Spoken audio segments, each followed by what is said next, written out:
This episode is brought to you by Progressive Insurance. Fiscally responsible financial geniuses, monetary magicians. These are the things people say about drivers who switch their car insurance to Progressive and save hundreds. Visit Progressive.com to see if you can save. Progressive Casualty Insurance Company and affiliates. Potential savings will vary, not available in all states or situations.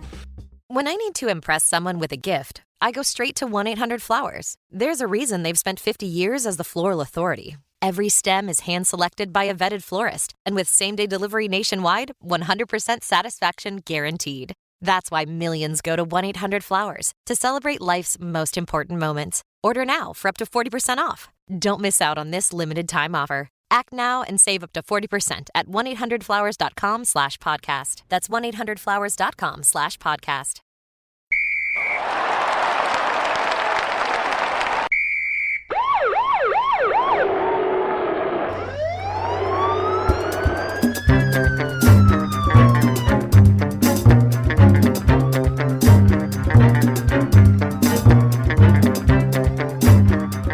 Hello, everybody, and welcome back to Crime and Sports. Yay! Oh, yay indeed, Jimmy. Yay indeed. My name is James Petrogallo. I'm here with my co-host. I'm Jimmy Wisman. Thank you, folks, so much for joining us today on our 500th episode. What? We are excited as can be to get to 500. Wow. Who would have thought we'd get to 500? I mean, it's crazy. 500 So, pieces of shit. 500 of us assholes talking bullshit about athletes. So about people who could kick the shit out of us. 500, and we're still here, which is pretty impressive, I got to say. Yeah. We started in a living room in a shitty 2-bedroom apartment and a terrible environment with bad mics and everything else. And now we're here with episode 500, and we couldn't be more excited. Definitely, you should head over to shutupandgivememurder.com. Get your number one, get all your merchandise. There's tons of shirts and so many things. Mugs and skateboards and shower curtains and anything you could imagine. Hats now, all sorts of shit. So get in there and get your tickets for live shows for Small Town Murder as well, including also one show for Your Stupid Opinions in Phoenix on March 21st at Stand Up Live. So get in there and do that. Shutupandgivememurder.com. Do yourself a favor. Get Patreon. What are you doing? Do it. Yeah. Do it. Patreon.com/CrimeInSports is where you get all of the bonus material, and there's a ton of it. Immediately upon subscription, anybody $5 or above, you get hundreds of back episodes of bonus stuff you've never heard, and they're worth it. Trust us, they're really good, fun stuff. And then you get 2 new ones every other week, one Crime and Sports and one Small Town Murder, and you get them all. It's unbelievable. Take them. What do we know? Yeah. Just get here. This is all we got. Here we go. Yeah. We don't know how to adjust the tiers or anything. We just give you everything. That's how it works. So this week, what you're going to get... Take advantage of our stupidity. Take advantage of our technological stupidity and just take everything we can give you.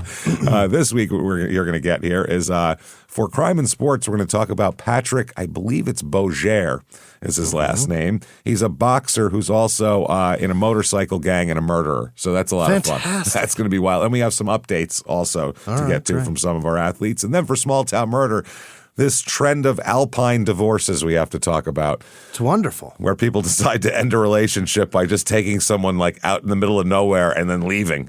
Like, I don't know, that's the weirdest thing. Not even out to dinner. That would make sense. No. I got to go to the bathroom and you never come back. At least they got like a drink and an appetizer. Yeah. I got a friend, and I'm not going to say his name, but I got a friend who was married to a woman who did that but she just went back home. He took her to Cancun, and then he woke up and she went home. But was the relationship over? No. Okay, see, that's just an asshole. That's just a really bad person to be in a relationship with. She did it all the time. This is like, relationship's over, peace out, you'll never see me again. She's just like, have a good time, I'll see you back at home. But she wouldn't say it. That's crazy. That's crazy. So can you believe they're finally divorced? That's shocking. I thought they had it for the long haul. If those two crazy kids can't make it, what chance do any of us have? You know what I mean? He tells me the stories all the time with my mouth agape. That is wild. So she was trying to divorce him The way that's, what is it called? Liberty divorce? Alpine divorce. Alpine. Well, we'll get into more of him on the bonus episode. Then this is fascinating. Patreon.com/crime in sports, and you get everything we put out: crime in sports, your stupid opinion, small town murder, all ad free. Yeah, with your ad-free. Patreon, and you get a shout out at the end of the show too. It's all we could possibly give you. So. There, take it, and let's get into this with our 500th episode. Who and is it? A pretty famous person. Yeah. Adrian Peterson, everybody. Oh, yeah. I saw people guessing. Nobody guessed it. Nobody guessed Adrian Peterson? Nobody guessed Adrian Peterson. Wow. I mean, maybe somebody did and I missed it, but I was looking through dozens of comments of none of Adrian Peterson. So this is who we have, That's Adrian good, Peterson. right? It's good. He's very, I think it's cool. It's a surprise. And he's been this guy, for such a famous guy, he gets arrested all the fucking time. He's just constantly being arrested. It's crazy. Yeah. And nobody makes a big deal out of it. No. Like, well, that's Adrian Peterson. A lot Peterson. of police activity in this man's life. So much of it. So much of it. So we'll get into this. Adrian Lewis Peterson. Really? AP, obviously, people call him, which is very creative. Very creative nicknames that we give out nowadays. Right. Not exactly the Sultan of SWAT. You know what I mean? AP. Okay, great. They called Antonio Brown AB, right? AB. Yeah, it's just, they're so. What are we doing? Alex Rodriguez, A-Rod. Terrific. That's great. We've lost all creativity in journalism. I swear to God. Babe Ruth had 45 nicknames. This guy gets AP, and that's all.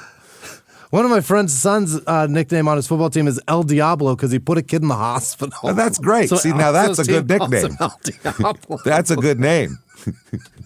You can call him the pediatric bone crusher or something like that's fun. There's a lot of names, you could use for a kid like that. He trucked I think he's a junior or a sophomore. He trucked a freshman starting quarterback and he put him in the hospital. And his grandma is some kid who weighs 118 pounds. A child. And he's the biggest kid on their team. A fucking child that weighs 118 pounds. And he trucked him. And then everybody celebrated. Think about that. That's hilarious. El Diablo's grandmother was in the stands, and she's got a little case of dementia. She stood up and was cheering, "You killed him." That sounds a lot like what my grandmother would have done. Clapping, James. Yeah, not scared. Excited. Yeah, you Yay, you've murdered a child. Yay. It's the greatest story I've ever heard. Take that to math class, asshole. That is amazing. I love that story. That's awesome. It's amazing. So Adrian Peterson, born March 21st. He's got a birthday coming up here, 1985. Mm-hmm. I don't know why he seems older to me, but he's only 40. That much younger than me? Yeah. He is. He's younger than us. He seems older, though, for some reason. He just turned 40. Just turned 40? Oh, well, no, he'll be 40 this month. He'll be 41 this month. Yeah, all right. So, yeah, he's been 40 for a while now. A year, but you know what I mean? He just turned 40.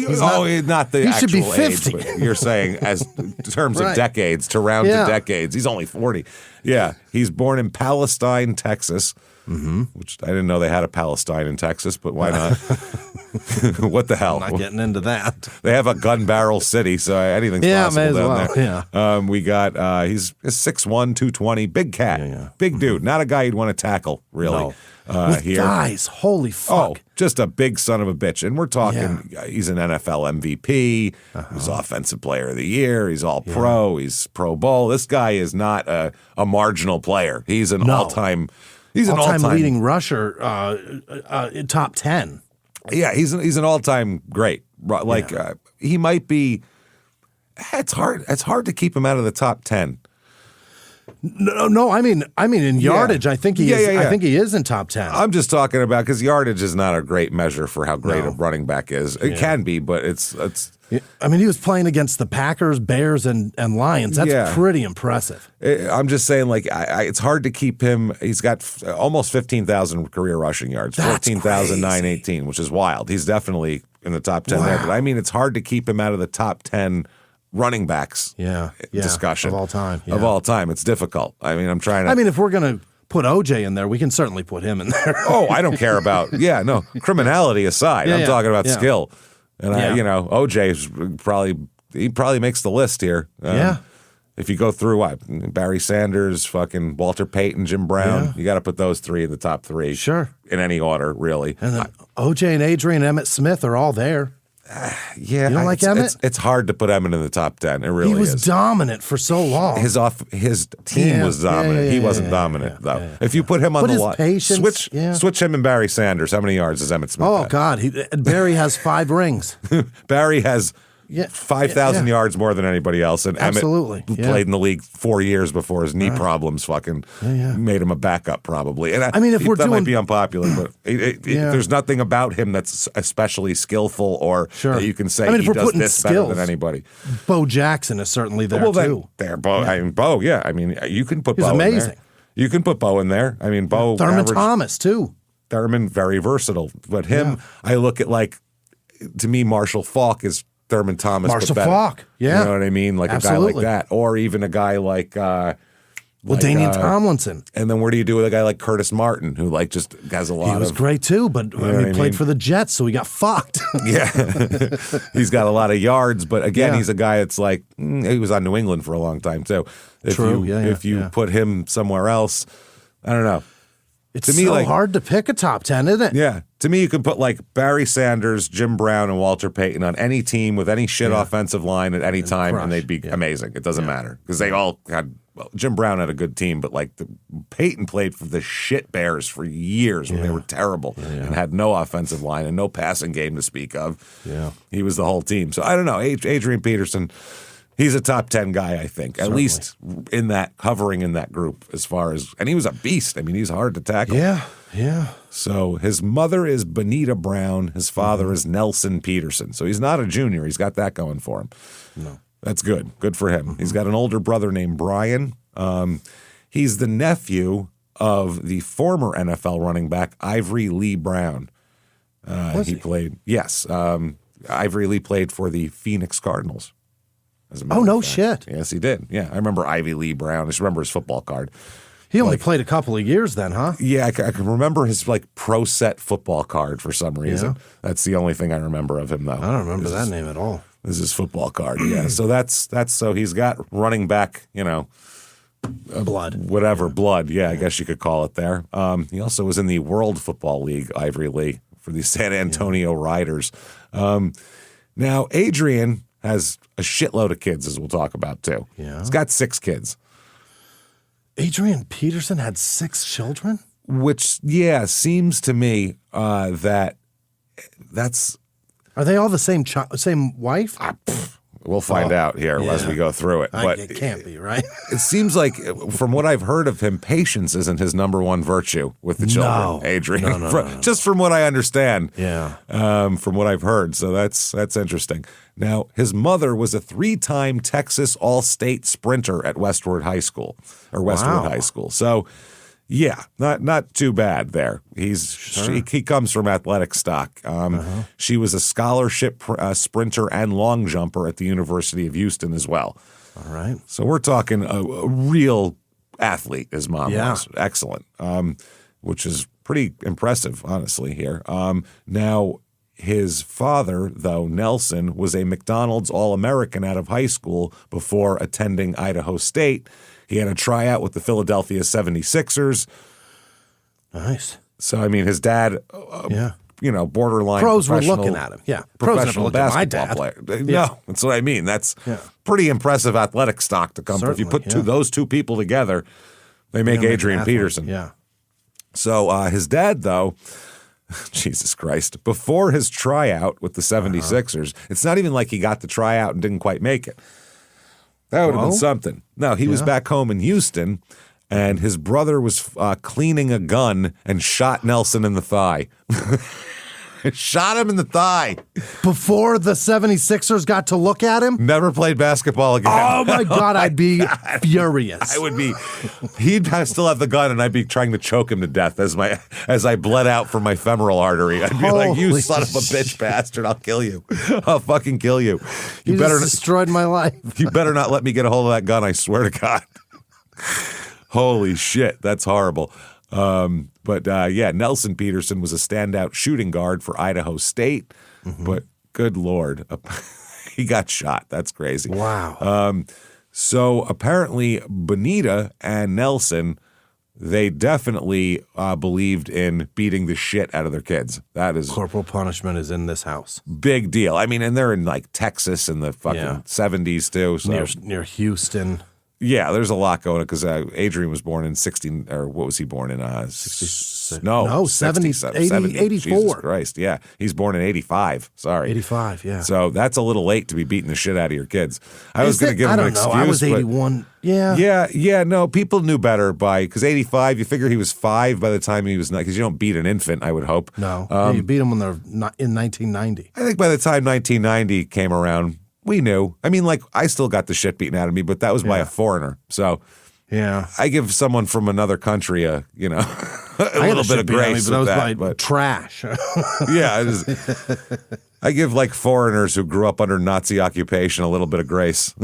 But otherwise, I figure 1990 in Texas, you should know better. But I don't know. I guess not. Some people still beat the shit out of their kids. I don't get it. I think that generation, though. Great point. I know a guy that does it now. We know for a fact that it's not good to do. Like it's not good. No. They've done all the studies. All it does is make your kids aggressive or meek. That's it. Over-aggressive in a bad way or meek. One of the two. And it fucks up their whole. It just fucks them up psychologically. It's not good for them. But on the alternative is don't hit them and then have an argument with them and then they put their hands on you.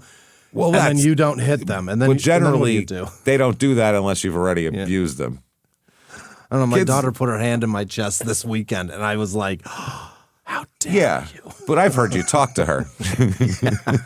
Or like her talk to me. Yeah, the way you guys talk, I feel like that's only the next step. But yeah, that's true. that's different. I don't get it though. Why they're beating Adrian? But they would beat him. They'd call it whipping. Obviously, you'd whip him for misbehavior. I guess both parents did it, but his father was the main beater. Apparently, other than his mother. His mother was. His dad wasn't in the service or anything, huh? Not that I find out. He was a basketball player, played at Idaho State.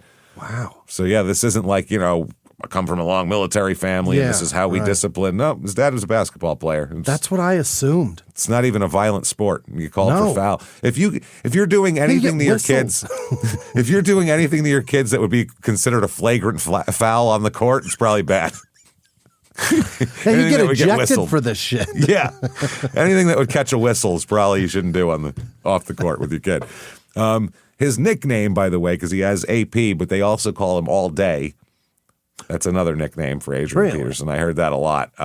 That was given to him by his parents because as a toddler, he had constant energy, boundless energy. Oh, yeah. At least there's that, and not dad has to kick his ass all day. That boy takes an all-day ass whooping, that little toddler. I'll tell you something. He won't listen unless I beat him all day. Oh, man. Now, his dad's brother, so his uncle, Adrian's uncle, told the press later that when Adrian was in elementary school, doctors recommended he be given medication for ADD. Okay. He's got so much energy. I think they just put shoulder pads on him and put him out there and said, you can't, if you're a running back, by the end of that day, you don't have any energy left. You've been tackled, you've ran, you took that out of him. Put shoulder pads on him and try to let him run through the Buick. Yeah. His dad said, quote, it's not something that can be whipped out of him. That's what his uncle. I tried. It's an odd way to think that giving him medication is whipping it out of him. Well, that statement comes from a man who clearly tried. Just because a kid is excitable doesn't mean you can. Beating that does not calm that kid down. No, not at all. No. Now he has energy and he's angry and violent. That's all. Now he's got all the energy to cry. Yeah, now you're the 500th episode of Crime in Sports is what that creates. That creates this environment where you're that out of a child. Made fun of by two idiots for a 2-part episode of multiple hours. It's not good. So they said that this particular relative told the newspaper that Adrian Peterson's dad would use a belt or a switch for the beatings. Yeah. So this is even with an object, which is like the next weapon. Yeah, if you go to a psychiatrist and they say your parents beat you and they go to hit you with a weapon, do they hit you with an object? That's the main. That's the line of abuse is closed fist, obviously too. But was this a smack on the ass or were you hit with an object? That is the step up from an object. Yeah, that would be. So they said he would do that. A notorious beating, this article calls it, came outside of his middle school because Adrian had been disruptive in class. One of his coaches in the Pee Wee League was his father, who benched him when he got an F in one of his classes, which that's good. He should do that. That's a good punishment. That's a good punishment. You like playing? Well, you ain't going to do it if you don't fucking do your schoolwork. The beatings from his father stopped when Adrian was a teen. You would think probably because, his thighs are the size of a fucking telephone pole and you don't want to fuck with that kid. But no, it's because his dad was busted for money laundering for a crack ring. Ha! Second my dad got out, I would beat the living shit out of him. How fucking dare you discipline me for... What, did I spill some shit on the carpet? You're laundering money for crack dealers. Fuck you. My dad would have an ass whooping waiting for him when he got out. You better hope you stay in there, motherfucker. I'd be sending him letters. As soon as I see you, it's on. You better hope this is strike-free. Yeah. I've been saving up switches for you. They're all piled up in the backyard. Every day I get one that you're gone. Every spring I got a new one. I got a new one. Just I carve your name into it. It's very nice. I temper it in the heat. So that way it won't break. It's real good. He spent 8 years in prison. Golly. That's a lot of fucking prison, man. When did he go in? When he was in his teenage years? Yeah, apparently when he was a teenager. So that's when terrible. The beating stopped at that point. Mm-hmm. Now, we will say this too. In Texas, this is, for some reason, medical research, psychological things. None of this has filtered its way down to Texas somehow. I don't know how they fucking... I know they want a border wall, but they have a wall around science too that they're not allowed to get to, and like logic and things like of that nature down there as well. And it's legal to beat your kids in Texas, by the way. What? It's legal for teachers to beat your kids in Texas. Do you know that? Still? Absolutely. It is still legal for a teacher to write a beat note? your fucking kid in class. That is not an illegal activity. That seems interesting. Wrong. That seems wrong. I get that back in the day, I've told the story of my grandfather in second grade going to the teacher and going, if he gives you any trouble, feel free to smack him around. Right. And everyone was horrified. And that was 1983 or something, 1984. And it was like, Jesus Christ. Apparently in Texas, that was considered normal. I don't know. And in my family, it's an Italian family. Everybody beats the shit out of each other when I was little. You know what I mean? So it's like kids get beat. I wonder, are there laws against corporal punishment in schools specifically? Or can you, as a parent, sign a note anywhere? Not anywhere. No, I've seen the map with the states. In a lot of places. I'm sure I could guess the states. Picture the map, and then picture which colors are which ones of who's allowed to beat the shit out of their kids. Beatable states. Of strangers are allowed to beat your kids, and strangers aren't allowed to beat your kids. You can guess. There's New England, Colorado. Anyone's Washington, getting pissed right now. You know exactly what I'm talking about, so don't get pissed. Yeah. If you you're get favorite it. of it You or know not, what the you fuck's get what happening. I'm talking about. Yeah. You know what the fuck's going on here. So anyway, that's what's going on here. Basically, the practice is legal as long as the recipient doesn't need medical attention. So you can beat your kid to a point. Okay. And then, if they need medical intervention, if you break bones or something, then it's, hey, we got to have a little talk. Deep lacerations. Yeah, ease up a little bit. Beat them a little less hard. Take it easy on the temper. Yeah. They also said that one guy said he and Adrian Peterson got paddlings by their school team's defensive coordinator. Oh, what? Which, if you couldn't make football any more gay, you just somehow made it even more gay. You've just somehow... Just touch each other's dicks, please. Just do it and get it over with, because I'm so fucking sick of this gayness, this Paddling, overwhelming gayness that you guys spanking, flogging, whichever way you want to call it. That is a kink. That's a kink, exactly, that you're doing with strapping teenage boys. Yeah, gross.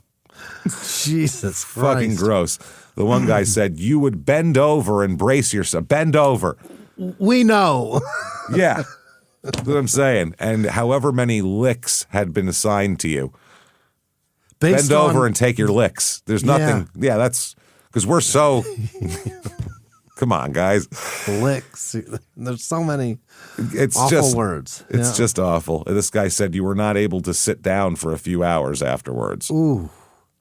The coach who would do that, Booker Bowie, he's since retired, thankfully, and now runs his own barbecue business where he just beats the shit out of pigs instead. Yeah. He beats them to death. That's how they Now paddles it's them. called tenderizing. Yeah, exactly. He called it tough love. Wow. All right. That's just if you're not smart enough to mentally figure out how to change a child's behavior, you probably aren't smart enough to have kids, I'm going to say. No. If your only recourse is, I'm so mad I beat child, you're too dumb for kids. You're too fucking dumb. And your kids are going to be dumb like you. Yeah. You let your frustration get so much a hold of you that you resort to violence. It's That's honestly, what that is. It's violence. It's pathetic. Yeah, it You're is. taking it out on a kid that can't defend themselves. It's pathetic. You know what I mean? That's just can't think of anything more pathetic than that. No. Beating your fucking wife is less pathetic than that. At least she's a fucking adult. You know what I mean? It's Let's less not pathetic. split hairs there. Oh, I'm going to split hairs.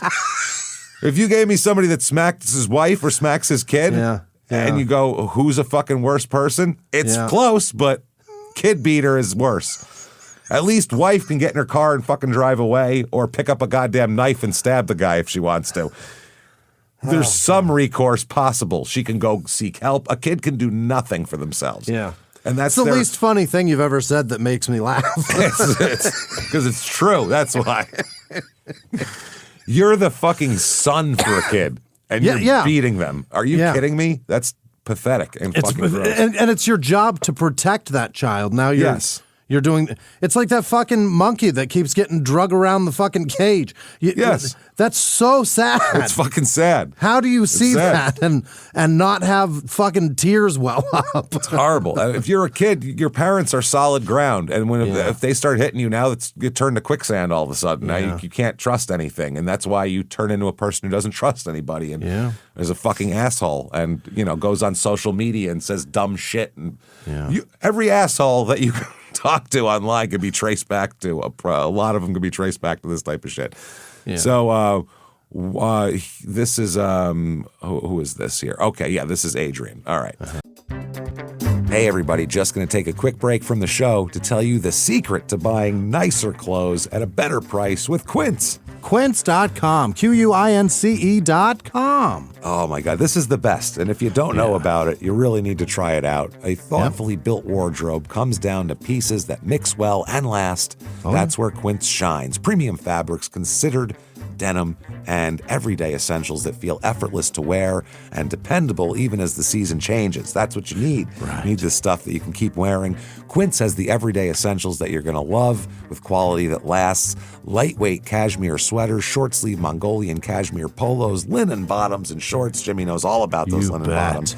Tees in 100% Pima cotton and European jersey linen. These are the versatile pieces that make a wardrobe actually work season to season.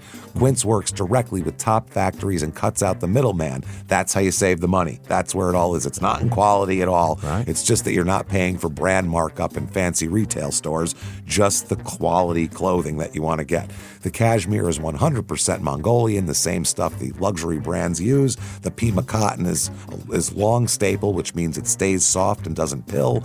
The European jersey linen is breathable and lightweight. Everything is built to hold up to regular wear and still look good. Their clothing is rated between 4.5 and 5 stars by thousands of people wearing it every day, and they only partner with factories that meet rigorous standards for craftsmanship and ethical production. It's literally the only place I go for clothes. The first place I go, and I figure if Quince doesn't have it, and I never get to that second part because they always have it. So it's great. Stop overcomplicating your wardrobe. You don't need a closet full of options. You need a few pieces that actually work. Right now, go to quince.com/crimeinsports for free shipping and 365 days returns. That's a full year to build your wardrobe and love it, and you will. Now available in Canada too. Don't keep settling for clothes that don't last. Go to QUINCE.com/crime and sports for free shipping and 365-day returns. Quince.com/crime in sports. Now back to the show. Hey everybody, just going to take a quick break from the show and tell you a much better way to buy a car with Car Gurus. CarGurus.com. Oh, you know it. Buying a car is a big deal. It really is. I bought a car, it's a giant thing, and I've gone to 10 different places, and it's not a smart way to do it. This is the smart way to do it. Take all that out of there. So you're buying a car, it is a huge deal. You can't go in blind. With Car Gurus and the Car Gurus app, the new dealership mode is like having a personal cheat sheet right in your pocket, right there on the lot with you. Instantly compare the car in front of you to similar options, see deal ratings and price history, and you can estimate your final price. That's right, it's everything you need at your fingertips so you can feel confident that you're getting the best deal. And that's what this is all about. Right. You having confidence in the buying process, knowing that you are getting the best deal. No one is jerking you around. It's great. With Car Gurus, discover you can skip the filters and describe what you're looking for in your own words. You can just type what you're looking for. Yeah. It's awesome. Simply type what you want, and Car Gurus Discover instantly surfaces real listings that match your exact needs. Dealership mode on the Car Gurus app puts you in control. You can compare the cars side by side, check pricing, and estimate the final cost so you can navigate the dealership with that confidence. With more than 4 million listings, Car Gurus has the biggest selection of cars, so it's easier than ever to find the right car at the right deal. It's no wonder Car Gurus is the #1 most visited car shopping site according to SimilarWeb's estimated traffic data. Buy or sell your next car today at Car Gurus at CarGurus.com. Go to CarGurus.com to make sure your big deal is the best deal. That's CarGurus.com. CarGurus.com. Now back to the show. He says, when I was about 8, we lived in Dallas. One day, my brother Brian, he was 9, and my best friend was riding his bike with a buddy by a little field where I was playing football. This dude, a drunken driver, just hit him. I have a hard time talking about it, Adrian says. That's He heavy. saw it?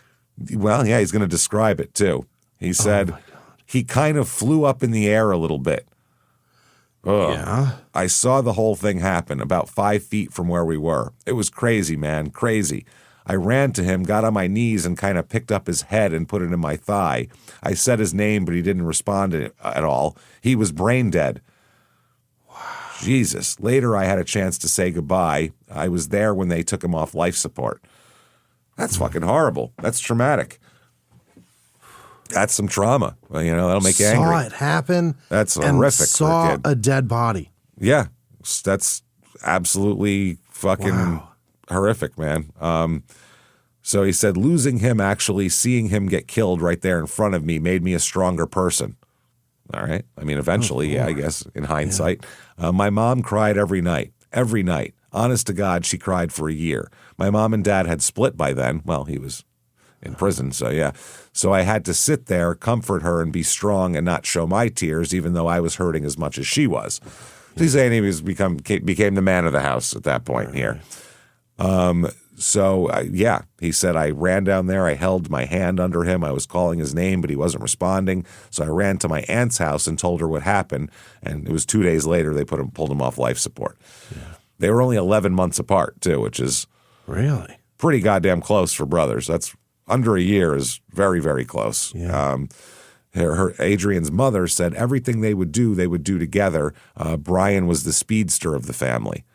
They were saying they always running everywhere. Brian was faster. He was a year older. So that's tough, man. Benita said, I was a young mom, and it was a devastating time for me. And I know it was only by the grace of God that got me through. If the devil would have had his way, I would have been some sodomite now. Oh, for fuck's sake. Oh, for heaven's sake. Jesus Christ. These fucking superstitious, insane people. Okay. But God saw fit for me to overcome that and what happened to my son. That's the thing. I get this because you got to turn to something when this happens. The whole sodomite thing, you're going a little far. But I understand you're looking for solace, so I would get whatever makes you feel better at that point. Man. But that's where it starts, and that it gets extreme after. Oh, yeah. Yeah, I think she's already, I would have been a sodomite by now. She's already gone past the extreme threshold, I would say, so, into that territory. She says it seemed like he grew up a lot quicker than normal, and that's a lot on a 7-year-old kid, but it seemed like it was motivation for him. Adrian said, I could never beat him running or anything. I was bigger than him. We had different dads, but athletic-wise, I looked up to him. So that's one thing I wanted to pattern myself by, to be like my brother. I run for him. Yeah.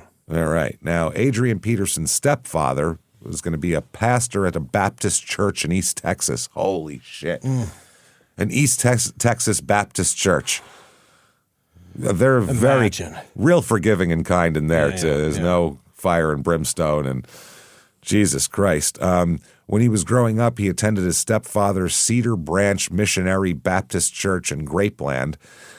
And he said his concept of negative and positive thinking is rooted in biblical language of good and evil. Sure. Adrian says, I got to give them in their own words for this because it's so fucking stupid. This is why we do this show right here. Yeah. People say dumb shit and it's all recorded. Okay. In their own words, quote, the devil is always at work. Sure is. He's going to shoot those darts no matter what. I feel like a lot of people, they give up when the devil is shooting those thoughts and stuff in their mind. He alters what God has planned for them. They're never able to get back on track and refocus on things. So in that instance, the devil kind of won. Does he have a dart gun? I didn't know that. This is, now he's sitting there with a dart gun. This is all just so ridiculous. I'm sorry. It's just, I get some people are religious and that's fine. When you start talking about the devils and all that, you're just crazy at that point. You start arming him with some wild shit. You're not spiritual. You're just making up insane. It's hallucinogenic. It's fucking crazy. Yeah. If someone said anything, replace the word devil with anything else in there. You'd put him in a fucking room and lock the door. So what are we talking about? Why is it different? I don't get it. Okay. Cupid had the darts. Cupid had the darts. Yeah. He was also running shit. Yeah. And he fucked up a lot of people's lives, too. The devil and Cupid, everybody bad got darts. One's making my dick hard. One's making me want to do things I don't want to do. It's not good. I don't know what the devil's darts do. They might make your dick hard, too. Yeah. This is from an article from October 9th, 2006. This is his dad, Nelson. He said, one day when I was 25, a gun my brother was cleaning went off and the bullet entered my left leg. Then I had to battle for 3 years to save it from a staph infection. Jesus Christ. Oh, God. After going from hospital to hospital, I finally agreed to an experimental treatment in Galveston. Basically, I was a guinea pig. They saved my leg, but they couldn't save my athletic career. The infection had eaten up the muscles. Whoa. This is when Adrian's 2, by the way. At this point. So this is 87 when he was trying to go in the NBA. He said, when he was 6, I felt it was time to get his feet wet in football. I started to teach him the fundamentals, like how to take contact, how to dish it out. He had a lot of definition to him, and although he wasn't real tall, he was fast. Wow. All right. He said, I was a Lyft driver at Walmart back then, making $8 an hour, and I had 10 kids altogether. Hey, good Lord. I don't want to hear about the devil and your God and all this shit. Did God say go knock up fucking 8 women and have 10 kids? Because I don't remember God saying that. I like how these people love to fucking judge other people while they got 10 kids. And make no money. Can't even support them. That's what I mean. And I know you don't have 10 kids all at the same woman, and I don't care. You can have as many women as you want, but don't fucking talk shit and talk about God when you're doing that. It's so annoying. Hate that shit. Preach how you're so much better than everybody else. Yeah, and how you got to do this and the devil and I'm sodomites and all this. Shut the fuck up. Yeah, keep your fucking keep your dick in your pants. How's that? Yeah. Get some overtime. You got to feed those kids, man. Yeah, that's what I'm saying. Shut up. Don't worry about what I'm doing over here. Don't give a fuck about religion, but I have 2 kids from one woman. Yeah. And take care of them just fine. And I don't want to hear your bullshit. Don't worry about the abortions I had. I couldn't feed them. Yeah, there you go. Being smart. He said, but that's not why I decided to sell drugs. Oh, no, was it the vacation? Oh, the then perks? There's that. What was it about the lucrative world of drug dealing that made you go there if it wasn't to feed your 10 kids? That's the only excuse I'll take for that, by the way. Well, I had 10 kids. I need to feed them. All right, well, you got to feed your kids. Oh, yeah. Also, I went to prison for 8 years because I couldn't take care of all these kids that I made. Jesus. You probably went to prison on purpose with 10 kids around. For vacation. Wait till these motherfuckers are 18. Can't take it anymore, man. He said, I think maybe I was still devastated by my injury. Maybe I had a sense of entitlement and thought I should have played professional ball and lived a certain lifestyle. Mm-hmm. Yeah, because if you're a college basketball star too, you've been put on a different pedestal, and then they're like, take these boxes and move them over there. Right. He's had a taste of the good life, James. Somebody took him to a very nice dinner one night. Yep. And he was like, and now they're like, move that box of sneakers for us. Move that box of cheap sneakers for us, please. Fill out this W-2. You're paid first and 15th. That's brutal. He said, that dream was taken away from me by that shooting incident. I got to a fork in the road with an opportunity to turn right, to go back to school, to finish my degree, go on as a productive person. But instead of making that right, I made a left, and that turn led me to destruction and 8 years of prison. Uh-huh. He said, the first time I sold crack was in Palestine, Texas. I think it was for $50. It doesn't take a rocket scientist to sell drugs. It's just supply and demand. The demand was there, and I supplied it. It's not something I was proud of. Mm-hmm. He said, there's an image of a drug dealer, all the gold, a ring on every hand, hanging out on the corner, drinking and partying all the time. I wasn't like that. Drugs were being sold, but I was still on at Walmart from 7 to 3:30 every day. When I was arrested, I had $1 million, maybe $1.5 million. I had several houses, real estate, accounts in different places. How many cars? More than I needed. Whoa. Yeah, well, Eric, that's something. He was very successful at crack deals. He's excellent at it. He's the best. Yeah. August 7th, 1998, he said, I'll never forget the date. The day before, I'd brought Adrian back from a trip we'd taken to Orlando. Bonita and I were separated at the time. The feds came, and I wasn't at my house. They kicked down the door. My sister paged me to tell me, man, I think my stomach might have broke my big toe. It dropped, I guess that means hard. Real fast. I never heard that little idiom before. Never. Interesting. He said, look, I did wrong. And anytime you do something wrong, and I've taught Adrian this, you've got to face it. I turned myself in the following day. Later, I pleaded guilty to money laundering from drug proceeds, which carries a longer sentence than basic money laundering. He said, not too long after I turned myself in, Adrian came to visit at the Smith County Jail in Tyler, Texas. One of the most difficult things I ever had to do was tell him and my daughter, Nelsha, she was about 5 at the time, what Daddy had done and what I was facing. Mm-hmm. You're on one side of the glass, they're on the other. Adrian picked up the phone, and all I could say was, I'm sorry. Adrian and I, we have a special bond. He said, even from prison, I kept in contact with him all the time, wrote him twice a week, phoned him every day. Federal institutions allow you to call from 6 in the morning until 11:30 at night. Okay. He said, by his junior year of high school, Adrian was a little slow getting his act together with football. He visited me, and I said, son, you have the God-given ability to be special, but no matter how bad I want it or how bad your mom wants it, it doesn't matter. You have to want it for yourself. Right. He looked at me and said, Daddy, I'm ready for you to come home. I said, it won't be much longer, but I need you to step up. I need you to love the game. Right now, nobody knows who Adrian Peterson is. I know you're the best running back in Palestine, but that won't get it. You have to be the best running back in the whole state. This is your year. Go out and make a name for yourself, son. Okay. All right. Adrian said after Brian died, his brother, we moved to Palestine where my dad lived. I spent a lot of time with him, and we got even closer. What my dad did was wrong. He'll tell you the same thing. No excuses. Working at the warehouse with 10 kids to support, he made a bad decision. He'd made all the money he needed by the time they caught him. He just didn't stop. I really didn't know what money laundering was, but I had common sense. Parents don't think kids see stuff, but they see everything. He never sold drugs around us, but I knew something was going on. Yeah, how does Dad work at Walmart and have 4 cars? That's pretty. Right. Yeah, even at 14, you can do that math. You know what I mean? 13. You go, this isn't right. No one else at Walmart makes that kind of money. Nobody at Walmart has 2 houses. Has a real estate portfolio. Yeah, right. I doubt it. So, he said the day after he was arrested, he called me from jail and he said, make your daddy proud, stay in the books, keep trying to be the best in everything you do. I cried the whole time he was saying it. The first time I visited him, he was in county jail. He'd been there for about a month. There was no contact allowed. I talked to him through glass over the phone. The first thing he said was, "I love you." Tears dropped from his eyes. I know it was hard for him sitting there looking at us, but I never felt he let us down. He spent time in different federal penitentiaries. When he was in Texarkana, we drove about 4 hours to get there. My Aunt Patsy would wake up at 5 in the morning. She'd already have made snacks so we could just get up and go. Visitation hours started around 10.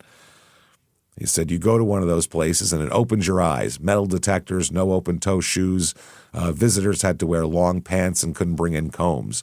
Couldn't bring in anything, really, except quarters. That's what the vending machines took. Right. He said, while I was being recruited, I'd visit my dad and we'd write down lists of positives and negatives for each of the schools I was looking at.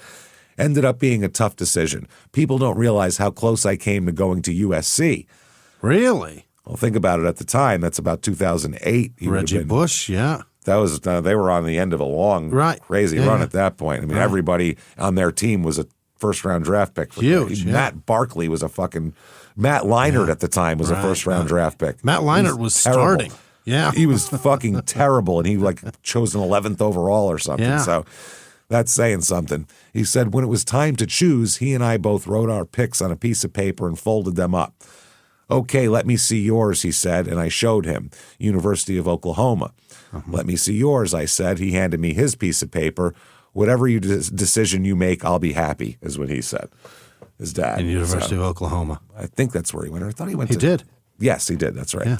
So he was a 3-sport athlete in high school, by the way. Football, basketball, and track. They're always in track also is the second thing. But football was his best sport. He's only 6'1", so basketball, you better be pretty goddamn quick if you're going to be 6'1" and have anything going on in basketball. During his sophomore year, he was not eligible to play for the Palestine High School varsity team. But his junior season, he ended up with 2,051 yards on 246 carries.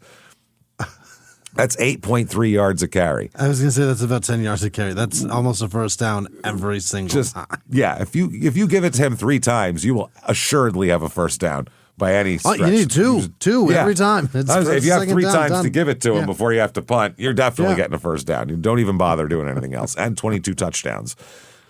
He started to attract the attention of Division I recruiters, and he started realizing that he might have to make some choices of where he wants to go. As a senior in 2003, I said 2008, I meant 2003. For some reason, I said 2008 when I was talking about USC. The USC thing, yeah. Yeah. But in 2003, as a senior, he rushed for 2,960 yards. 3,000 yards. On 252 attempts for an average of 11.7 yards a carry. A first down every single time. He averages 12 yards a carry. That's ridiculous. And I guarantee you it wasn't amazing blocking schemes that left big holes for him. He was just dragging children. 3 kids with him. Yeah, he's just dragging children behind him as he till enough got on him to bring him to the ground. Till a couple tied his shoelaces together. 32 touchdowns too. Wow. After a game, players from the other team asked for his autograph. Really? Yeah. You're going to be famous someday. You just schooled us. Holy shit. You just ran for 800 yards against us. How does that kid live a normal life in Texas? That's the thing. You can't. How do you do that? You can't. You think you're hot shit, I would think. Now, Maurice Claret, as we remember, because we did an episode on him, had an unsuccessful attempt to sue the NFL over its age limit in 2004, which is dumb as fuck. Age limit. Fuck you. Age limit. It's so stupid. I hate that shit. I get that a kid might not be able to play and then he won't be drafted. And if he is, they'll learn their fucking lesson fast and they won't draft the next one. Who cares? Yeah. If a 15-year-old starts playing in the NFL and they kill him, the next ones will think twice. They'll wait a little while. They probably won't grab a 15-year-old next time. Yeah. His grandma will be screaming, "You killed him." It's just stupid. If you're a tennis player and you're 14, you can be a pro. If you're a hockey player, you can be 15. They'll fucking draft you. It's stupid. Soccer players. They don't care. So anyway, that was what they were doing. At the time, involved in the argument over whether a high school player could ever make the leap right to the NFL, the guy that was mentioned most frequently was Adrian Peterson. Wow. Who could probably do it because he had the physicality for it. Yeah. He did great in track and field as well. In high school, he won medals in the 100 and 200 meter races, the triple and long jumps. Peterson's coach said that he believes that had he not chosen football, he could have been an Olympic sprinter instead, which is impressive. He recorded a wind legal time, I guess, with wind blowing, I don't know, of 10.2 seconds, 10.26 seconds in the 100-meter dash, where he was first by a long, long margin in 2002 District 15-4A championships. He also posted a wind-assisted time of 10.33 seconds in the 100 meters at the 2003 UIL state track meet. Interesting. Okay. 2004, he ran the second leg of the Palestine 4x100 meter relay squad, led them to victory as well. So he's just killing it in everything he does here. Anything that involves running, he's got it. Regarded as a 5-star recruit by both Rivals.com and Scout.com. Wow. Yeah, he was listed as the best running back and overall prospect in the class of 2004 by Rivals.com. So he looked at Texas A&M, UCLA, Arkansas, Miami. He got his choices down to USC and Oklahoma. And he ended his career in high school at the annual U.S. Army All-American Bowl, where he led his team with 95 yards on 9 carries and 2 touchdowns. And then after the game, he announced he was going to Oklahoma. He was awarded the Hall Trophy as the U.S. Army National Player of the Year. And in addition, he was named top high school player by College Football News and Rivals.com. He's fucking impressive. Let's just say that. Yeah, he's very good. He's very good. He's the most sought-after cat going. 2004, Oklahoma Sooners. They are 12-1 that year, by the way. Good for third in the AP poll here. Not too shabby. This team, Adrian Peterson, Tashard Choice, J.D. Runnels, Mark Clayton. Who's their quarterback? Quarterback this year, Jason White and Tommy Grady. White was the starter who did a lot, because this is right before Sam Bradford was there, right? Was Bradford there, or was he? He's at Oklahoma. OU? Yeah. He's there. So that's right before I was thinking Bradford, Baker Mayfield. He was at. Was he there too? Was he in Mississippi? I don't remember. I don't remember. I lost interest in football. I don't remember. I always forget. So I'm not good at keeping up with these college athletes. It's hard. It's just too fast. There's so many goddamn colleges too. It's hard to figure it out. Jason White though, Christ, he had 35 touchdown passes. Not bad. What the fuck happened to him? He should have played for Cleveland. Yeah, really. Nah, these college quarterback stats don't mean anything. No? It's the system they're in and shit like that. Yeah, they don't mean anything. They don't. A lot of these look at Andre Ware is the best example of all time. Yeah. He's had the insane video game stats in the University of Houston, and he had 2 starts for Detroit in the early 90s when they had Eric Kramer and Rodney Peete, and they sucked anyway. So, this is a good team. A lot of guys going to the NFL on this team. Looks like about a dozen NFL players on this team. During his freshman season, Adrian broke a bunch of NCAA freshman rushing records. Really? He ran for 1,925 yards that year. Jesus. Leading the nation with 339 carries as well. And that's the most ever in college? For a freshman. Yeah. 1,925 was a conference leading anyway, but for freshmen it was a record. In each of the first 9 games of the season, he rushed for more than 100 yards, which was a freshman record. He rushed for 100 yards in the season opener against Bowling Green, and 183, Jesus Christ, 117, 183, 146, 225 against Texas.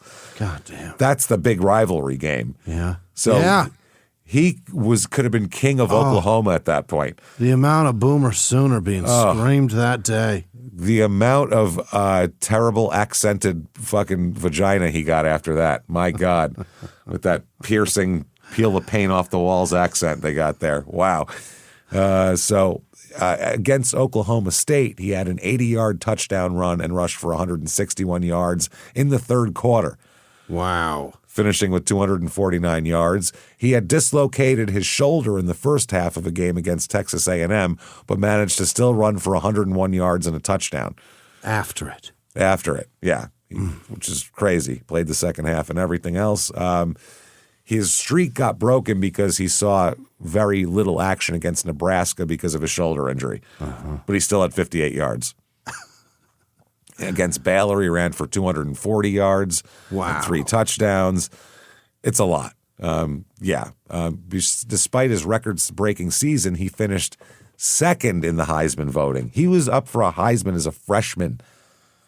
Whoa. You know who he was second to? No. Matt Leinart. Is that right? Absolutely. Yep.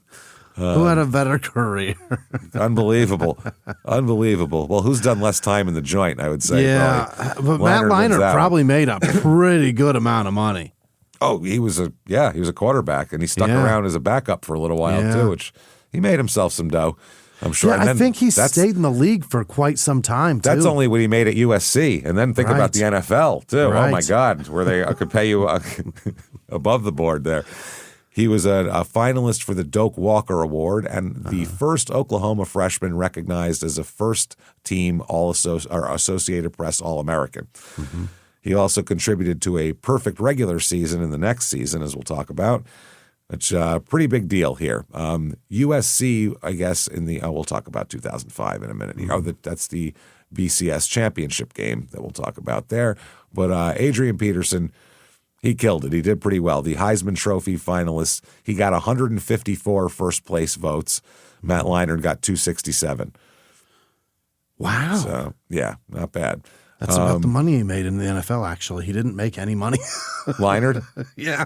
Yeah, he wasn't a top 5 pick, and then he's gotten $12 million for TV, and he made $13 million from the NFL.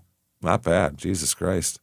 That's for a guy that's done what he's done in the NFL. That's pretty fucking great money. Yeah, not bad. Dick. So in this season as well, they go to the BCS National Championship game. The 2005 Orange Bowl game against USC, and USC had apparently reconstituted their defense just to stop Adrian Peterson. Wow. And they limited him to 82 yards on 25 carries, and they won 55-19 over Oklahoma. Okay. And after the season, he had surgery on his left shoulder also. 55-19 is a drubbing. That's a beating. That's an ass whooping. Yeah. 2005 Oklahoma Sooners are 8-4, so not great this year here. They lose their quarterback, and they have Rhett Bomar as their starting quarterback. What the fuck happened to him? Rhett Bomar. Jesus. He only had 2,018 yards and 10 touchdowns that year. That's what happened to him. Not terrific. 2,000 yards? 2,000 yards passing, which isn't that many. Oh, yeah, that's not good. It's not that much. It's about 200 yards a game in that ballpark there. But this year, his playing time was limited by a broken foot, Adrian Peterson. Okay. He started off the season with 63 rushing yards and a touchdown in a 17-10 loss to TCU. The next game, he had 220 yards and 3 touchdowns, and then injured his ankle in the first Big 12 conference game of the season against Kansas State. He missed time in about 4 games, but still ended up with 1,208 yards and 14 touchdowns. Not bad. Which is not bad at all. 5 yards a carry, too, so that's pretty good. 2008, Oklahoma's 11-3. Yeah. Different quarterbacks again. Paul Thompson is now their starter. All right. Exactly. So no Rhett Bomar? No. The other thing, too, they don't really need a quarterback that much. They have this guy. No, you just need a guy that says hike and hand. Can hand it off and dump it off to him once in a while. So he did very well. He says about his dad, quote, this is Adrian, he'd watch my OU games in prison and call and say stuff like, that was a pretty nice run, but you cut on your inside foot and you need to stiff arm more. He was always trying to make me better. Be like, well, you need to not be in prison right now, asshole. How about that? How about you need to not keep a bunch of crack at your house and leave a paper trail of your money laundering. How's that sound? How about you just put a bunch of phone books on your bell because I don't want to watch you get cut. Don't get cut. Don't get shanked here. Yeah. He said, when I first hurt my ankle, he said, son, I know you. I know how competitive you are. You're going to play, but you can't. You're going to try to play, but you can't. Sit out and heal. He was right. Mentally, I wanted to get it done, but I couldn't do it physically. Now here it is, almost time for us to be together again, to catch up on lost time and for him to see me play. With him at a halfway house in Oklahoma City, we get to see each other. I take him to the 5th Street Baptist Church on Sundays, but I can't wait to see him on a Saturday. The time he's been gone seems longer than 8 years and a month. This is my junior year already. Just thinking about him finally being able to look over and see his face on the sideline. There's no telling what I'm going to do. I know I'll be pumped up, man. I'll want to run wild. Wow. So he was released from prison during the 2006 football season and was able to watch his son against Iowa State on October 14th, where Oklahoma defeated Iowa State, but Peterson broke his collarbone on the last final drive of the game when he dove into the end zone on a 53-yard touchdown run. Oh, why would he do celebrating, right? Yep. Just Yep. showboating. Yep. He said he was told by doctors to be out for 4 to 6 weeks. Yeah. And but he only needed 150 yards to pass Billy Sims as the University of Oklahoma's all-time leading rusher. Oh, I'll be playing. But he was unable to return for the rest of the regular season. He missed 7 games altogether. Whoops. So that's tough here. So he wouldn't talk about what his plans were beyond the end of the season with the press. They'd ask him, are you going to stay? Are you going to go? What are you doing? And he said, I don't know. Don't know, man. Just not sure. Not positive. Yeah. So he ends up that year rushing for 1,012 yards, giving him 4,041 yards total, 73 yards short of Billy Sims for the school's all-time leading rusher that year. And that was only in 3 years, though. Yeah. So if he played another year, he would have obviously blown it out of the water. Yeah. But he decided not to play another year, and instead he's going to the NFL, he announces on January 17th. Absolutely. It's the time. He calls it a business decision. He says it's better than selling crack. Yeah. That's what he said. No, he said, in the end, I just realized that this is a business decision and that it is time for me to take the next step. He said, it wasn't easy. No. I haven't been sleeping much. I just put it all in God's hands, and also thought about the money, Yeah. Put it all in God's and my agent's hands. He just said in one breath it was a business decision, and then the next breath it was all in God's hands. So is it a business decision, or did God decide this for you? Did Jesus take the wheel, or did your banker take the wheel? Yeah. Which one? What are we doing? So he said after that, Peterson's final carry in an Oklahoma uniform was a 25-yard run that put the Sooners ahead 42-35 on the opening play of overtime in the Fiesta Bowl. Oh. He opted not to hold a news conference to announce his decision, but said in the statement he considered his relationships with teammates as a reason to stay in Oklahoma. He said his parents and Sooners coach Bob Stoops were among people that were advising him. He said the last few days have been stressful. I've been pondering a lot of things and looking at it from all the angles, weighing the good and the bad. He said there were some things that we didn't accomplish. I really didn't do all the things I set out to do. Those things, the guys and the love for college football were the things I thought about. Then I thought about money and reality and, just reality. This is what everything I'm saying is bullshit. Yeah, that's all fun and dandy, but honestly, what are we doing here? Not going to make millions of dollars. I'm going to hang out at Oklahoma. Told me to cut, so I'm going to cut and run. Hey, everybody, just going to take a quick break from the show and tell you how to be better hydrated with Drip Drop. DripDrop.com. Oh, you know it. I'm telling you, there's a lot that we should be doing for our health, both of us here, Jimmy, but hydration is one of the few things that makes an instant difference. You notice it right away. That's why Drip Drop is a daily thing for us. It's fast, it works, and it actually makes me feel better right away. How do you feel? Yeah, so much better. So much better. Drip Drop is doctor-developed, proven fast hydration that helps your body and mind work better, which is exactly what 2026 you is going to need here. Think support for busy days, long workouts, and everything in between. Drip Drop uses science-based formulas for rapid hydration, so you feel results fast while getting 3 times the electrolytes of leading sports drinks. That is super important. Drip Drop is trusted by firefighters, medical professionals, and over 90% of top college and pro sports teams because it's engineered to hydrate you faster and more effectively than water alone. Perfect if your New Year's goals include better habits that actually stick. Yeah. These are the people operating at the top of 0.1% of physicality and all that.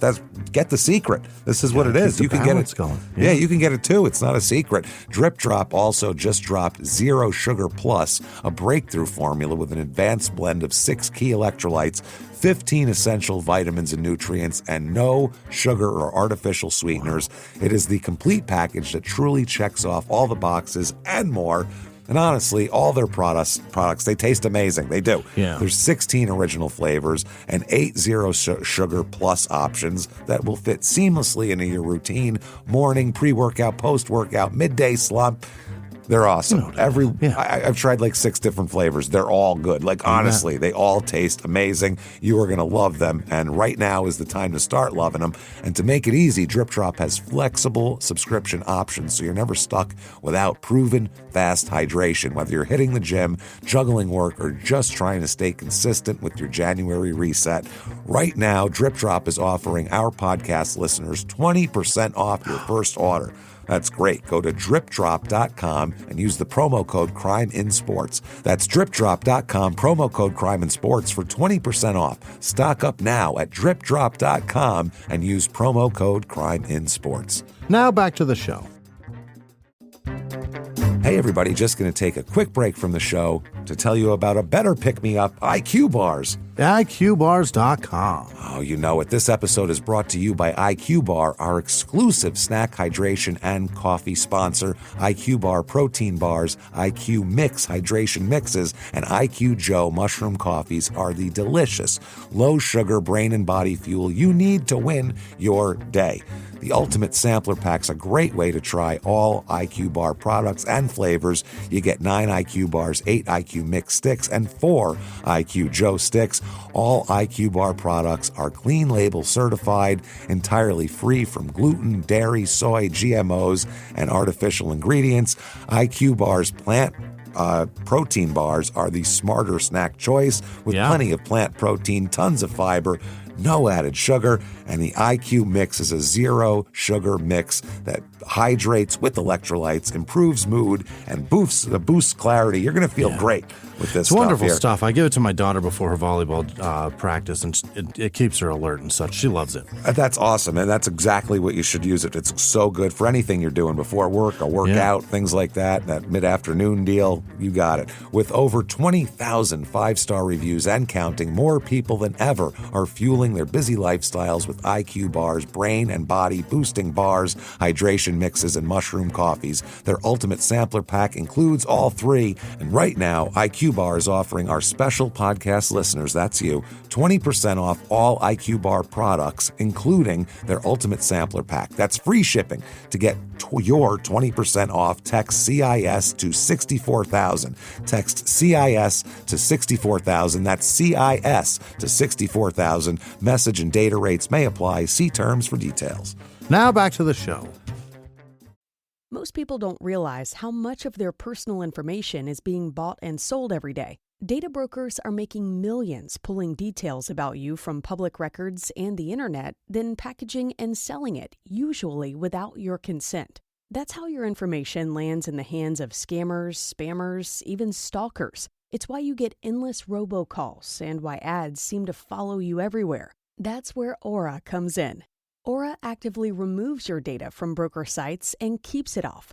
They also instantly alert you if your information shows up in a breach or on the dark web. But Aura goes beyond data protection. With one app, you get a VPN, antivirus, password manager, spam call protection, dark web monitoring, and even up to $5 million in identity theft insurance, all backed by 24/7 US-based fraud support. Other companies might just sell credit monitoring or just a VPN. Aura gives you all of it, together at the same price competitors charge for just one service. Start your free trial today at aura.com/hidden. Protect yourself now at aura.com/hidden. That's what I'm doing. The coach, Bob Stoops, said, I know this has been a trying time for him, and he just needs to know that we support him wholeheartedly. Adrian's been a great individual player and a great teammate. Okay, here we go. February 27, 2007, so a month after this. According to FoxSports.com at the time, Adrian's half-brother was shot and killed this day. Oh, my God. Yeah, hours before he worked out at the Combine. One of his dad's 8 children? 10 children? 10 children. There's a lot. I mean, but yeah, one of them did. He was shot multiple times, and that was that. Peterson Where at, continued in with Texas? it. I think so. Yeah. Peterson continued with his workout because he was like, which one was that again? Yeah, I don't know. I don't know that guy. I don't remember him very much. He ran a 4.38 40 and had a 38.5-inch vertical leap. Wow. He was expected, they're saying in this article, expected to go as high as number 3 in the draft. Yeah. Now, coming into the league, he was known as an upright runner, possessing a rare combination of speed, strength, agility, and size. And he really does. He's got all those things. He looks incredible. If you were to build a running back in a lab, you'd go, there it is, 6'1", His neck, 220. too, is so thick. Big neck, big thighs, busting through people. I mean, and fucking speed and everything else. And he's aggressive in his running style. A lot of people compare him, and his style of upright is kind of Eric Dickerson-esque. Sure. They say Walter Payton. I don't see that at all in him, really. Payton was a different type of guy. Gale Sayers, who was all speed and grace, I don't see that at all. OJ is a decent comparison, actually. Yeah. OJ he had that breakaway speed and would also knock motherfuckers down. Yeah. And Franco Harris, too, kind of Franco Harris with better speed. Yeah, and not afraid to get hit.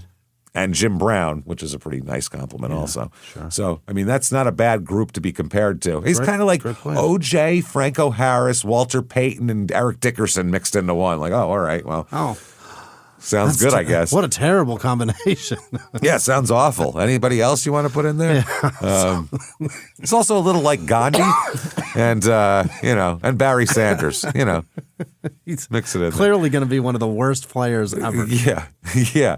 Apparently his durability was a thought for at least 2 teams in their draft analysis. Yeah. They thought maybe he would be if those guys played in this league today, they would get hit so hard. Who knows what they become at the league that Adrian's entering. Yeah, that's true. That's true. I don't know though, because they were allowed to take cheap shots at you back then. There's that too, and in the pile they're gouging and spitting. Yeah, it was a lot different. Yeah. Guys aren't trying to kill each other now as they really were back then. Like Walter Payton never missed a game. Right.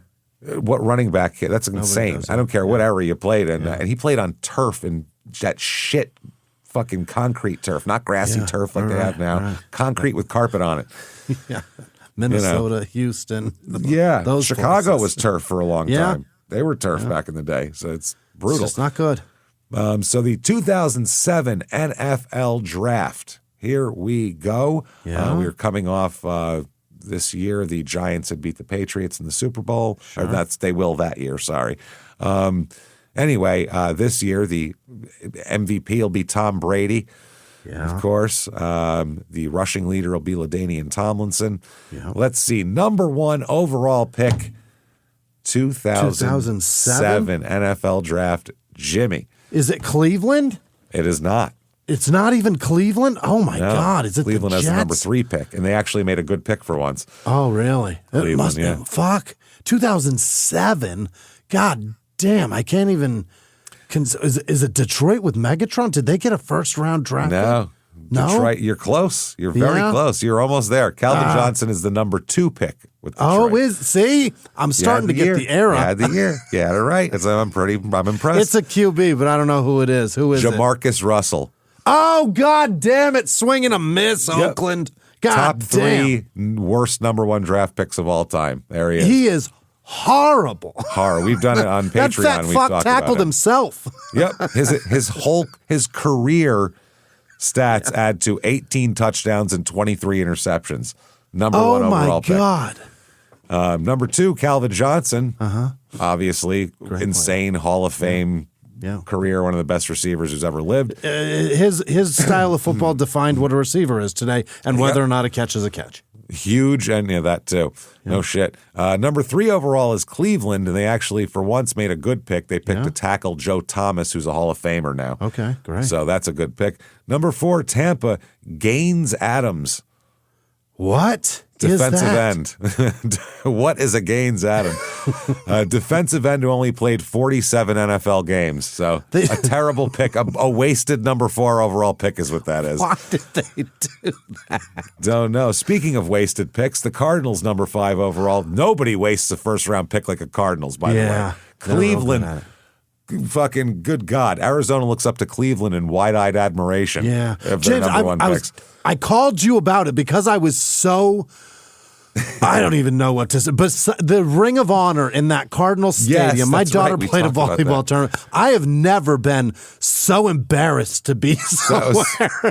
Larry Fitzgerald is in the Hall of Fame and not in the Ring of Honor in the Cardinal Stadium. He'll likely be in there this year. They'll probably make a big deal out of it this year. They're waiting for like Jacksonville to come to town or some team that doesn't draw well, and then that'll be the Larry Fitzgerald That'll be the day that they sell tickets to get people in the door. But for Christ's sake, the day he retired, they should have put that fucking thing up there. He should have taken his jersey off, and they should have lifted it put right it in to the rafters now with grass stains on it.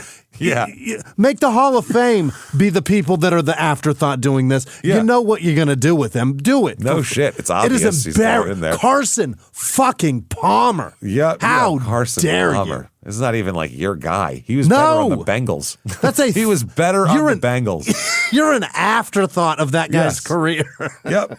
He came there after the Bengals were done with him. Think about that. After the Bengals rejected him. Yep. Didn't want him anymore. That's something. Unbelievable. So the Cardinals take Levi Brown at tackle, which he was good. 81 games in the NFL. Not good enough for a number 5 pick. That's not good. 5 seasons basically is what that is. Levi Brown.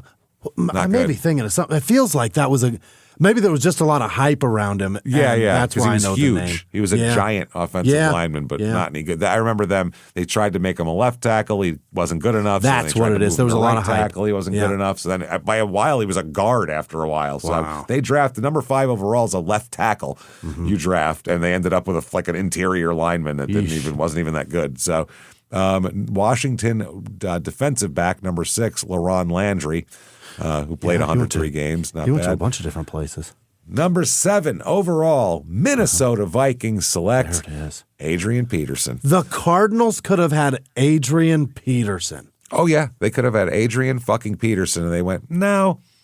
Levi Brown. Levi Brown we'll take. That seems good. The hype around Adrian Peterson, I mean, just a high school and college career. How do 6 other teams not take him? I mean, I Did they understand. all have the running back spot sewn the fuck up? Doesn't sound like it. No, Oakland, Jamarcus Russell. That's just a crazy Al Davis pick. He liked his physicality and the fact that he could throw the ball 100 yards, but he's not going to watch any film. Calvin Johnson. If you're looking for a receiver, Calvin Johnson, can't say anything wrong about picking Calvin Johnson. And Cleveland, if they really needed offensive linemen, they picked a Hall of Fame tackle. Yeah, I mean, in Cleveland, you can't have Adrian Peterson without that guy. So he would have died. Hard to say that's a bad pick, but Tampa, Arizona, and Washington should be ashamed of themselves. They should all be incredibly embarrassed. Yes, and Landry wasn't a bad player, but still. Yeah. He's not Adrian Peterson. He's not Adrian Peterson. The funny thing is, the 8th pick, Atlanta Falcons picked Jamal Anderson, which I think they just thought it was the other Jamal. I think they were like, I think somebody had a stroke. And I thought got it was an like idea 1994. Yeah. Who was a defensive end who only played 77 games. Then Miami picked Ted Ginn Jr., who played forever. He played until 2020, so that's a good pick. He won a Super Bowl with Tom Brady. Then you got Patrick Willis, San Francisco, Hall of Fame linebacker there. Marshawn Lynch, number 12 overall. Again, Buffalo picked him. Anybody could have had him. Revis, fucking Darrelle Revis got picked 14th overall. another Hall of Famer. So there's 4 Hall of Famers in this first round. Marshawn Lynch went to Buffalo first? That's right. Yeah, he was sure a Buffalo did. running back for a long time. And obviously turned out to be a hell of a running back there. And one of the most interesting people on the planet. Just a crazy fun guy. He's Just so great. He's so hilarious. Love that guy. I hate drunk drivers so much. Oh, yeah. Especially today when it's so easy to. Him and Randy Travis are the only two that I kind of give a pass to just for the police interview afterwards. That's just because it's so funny.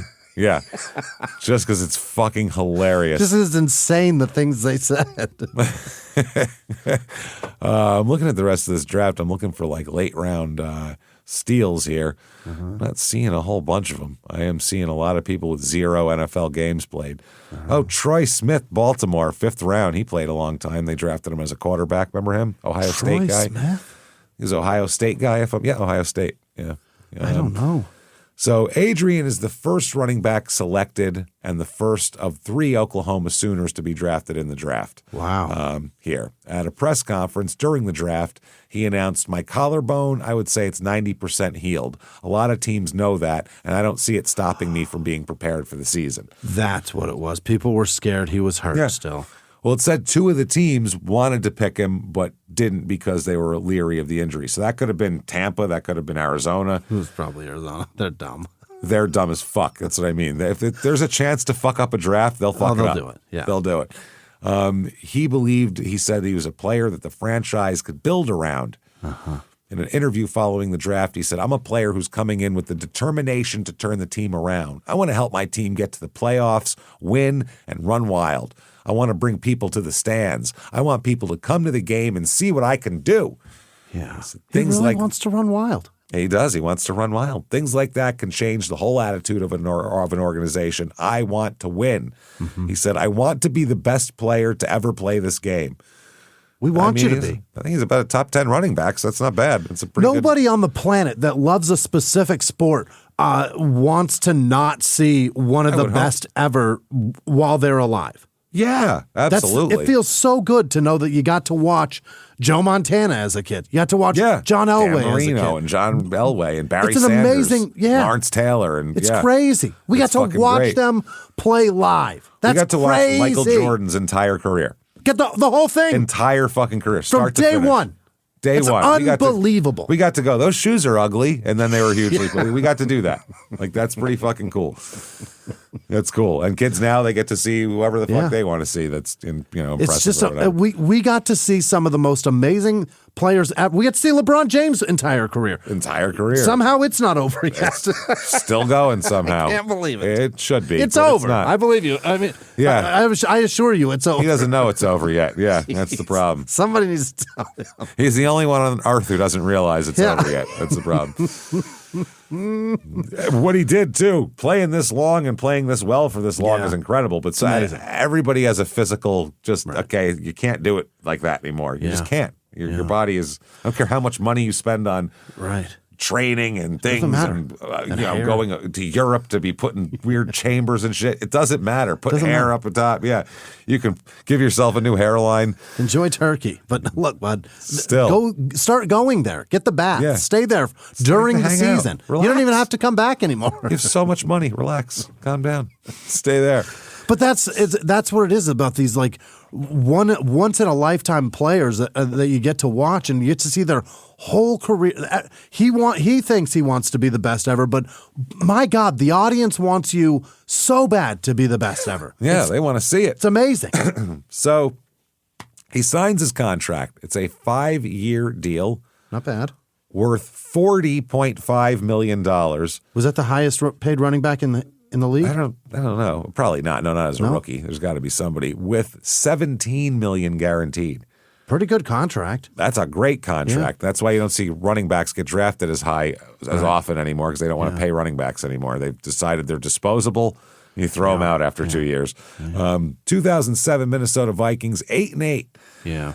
So he's the reality of the NFL here, the reality of the NFC Central at the time, or North or whatever the fuck. That's the NFC North. That's with fucking that's most Central Minnesota. Before that, they had already gone the to Bears, the Lions, and the Packers. And the Lions are not that great yet. No, they stink. They stink. But the real Packers bad. and Bears are good at this time. Yeah, the Bears in 2005 went to the Super Bowl. Yep. So they had to They're be good. decent. And the Packers, I mean, they still had Favre. Yeah, they got at good the time, defense. so they were pretty good. But 8-8 they are this year. This is let's see who they have. Oh, wow, quarterback Brooks Bollinger. Jesus Christ. Oh, no. That's not great at Brooks all. was there then? Brooks was there. Then Kelly Holcomb, another quarterback that they had. I remember him. Wasn't he a Cleveland guy? Yeah. Kelly Holcomb.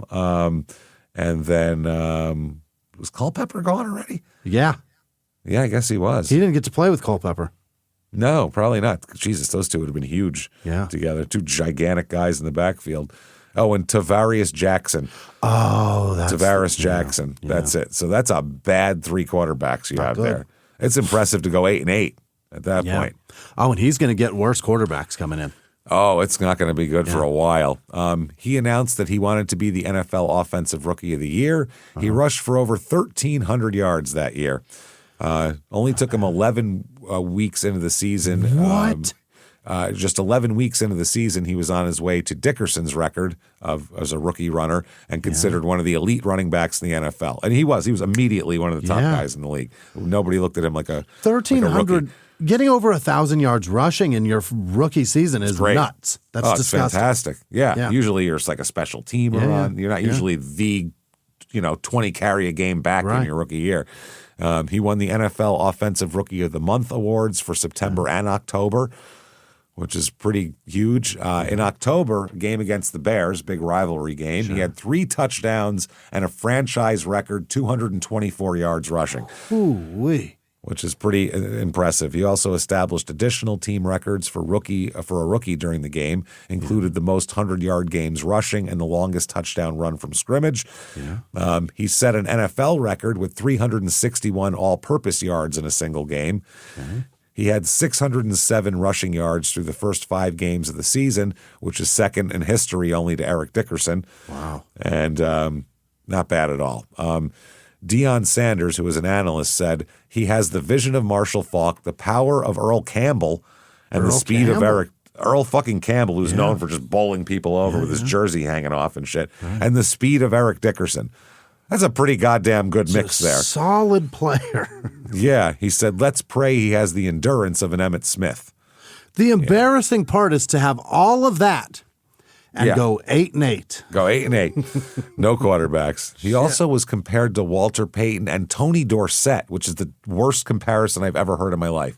Tony Dorsett's a tiny guy. He's little tiny. guy. Yeah. He's a little speedster that wasn't going through anybody. No. Dorsett, great back, but he was a small guy, and he just was. I mean, he was short, but he was wide too. But when they drafted him, when he was drafted, it was him or Ricky Bell were the two, and Ricky Bell Tampa took because he was a bigger back that was more durable. Turns out not to be. Tony Dorsett played in the league for 11, 12 years and was a great back, but I wasn't Tony Dorsett. I would. When he was terrible. Finished out there. Yeah, he was bad in Denver, but he was broken down by Still that. Tony Dorsett? Tony Dorsett. So 3 weeks later, on November 4th, 2007, he broke his own franchise record as well as the NFL single-game rushing record previously held by Jamal Lewis when he rushed for 296 yards on 30 carries and 3 touchdowns against the Chargers. Almost 10 yards a carry. That's insanity. Wow. Crushing. And that's as a rookie. Yeah. It was his second 200-yard game, a feat that no other rookie has ever accomplished in the season. God. He had a 19-yard reception in the game to give him 315 scrimmage yards in the game. He recorded the 3rd most scrimmage yards in a single game and the 6th game overall with at least 300 scrimmage yards in NFL history. Yeah. He's killing it. You couldn't be any better. 8-8. Wow. He had 1,000 yards after 8 games. Oh, man. That's got to be the fastest, right? That's his 1,036 rushing yards represents the best 8-game performance by a rookie in NFL history. NFL history. My God. Yep. In honor of his record-breaking performance against the Chargers, the jersey he wore was sent to the Pro Football Hall of Fame. Yeah. Which, if you're a rookie and you were ready to have some shit in the Hall of Fame, that's pretty cool. Insane. Yeah. That's cool. In game 8 of your career, you are sending shit to the Hall of Fame. Oh, man, that is wild. Then in November 11, 2007, he hurt his lateral collateral ligament in his right knee against the Packers. Oh, shit. They were getting beat 34-0 at Lambeau Field. Take him out. Why is he even in there? Sit him down. Put the fucking scrubs in. Put Tavarius in there. And put Make Tavarius Jackson run. Yeah, put Kelly Holcomb in there. Make him run around. Nobody needs him. Who cares? Put Jared Allen in to run quarterback. Yeah, He'd probably love it. What the hell? Yeah, he likes being crazy. This was on a low tackle by cornerback Al Harris. Almost a month after the injury, he returned to action against the Lions and had 2 touchdowns and 116 yards. Oh, shit. Not bad. He was named as the starting running back for the 2008 NFC Pro Bowl team. He was announced as the Associated Press NFL Offensive Rookie of the Year. Yeah.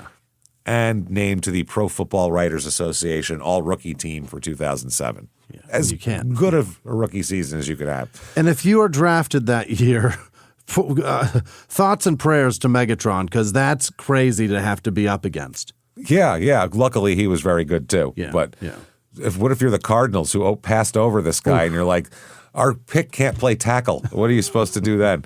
We had to move his position. We had to move him. He wasn't good enough. That would be like moving Adrian Peterson to fullback. Just make him block. I don't know. He doesn't run very well. He in 2008, he won the 2008 NFL Pro Bowl MVP, running for 129 yards.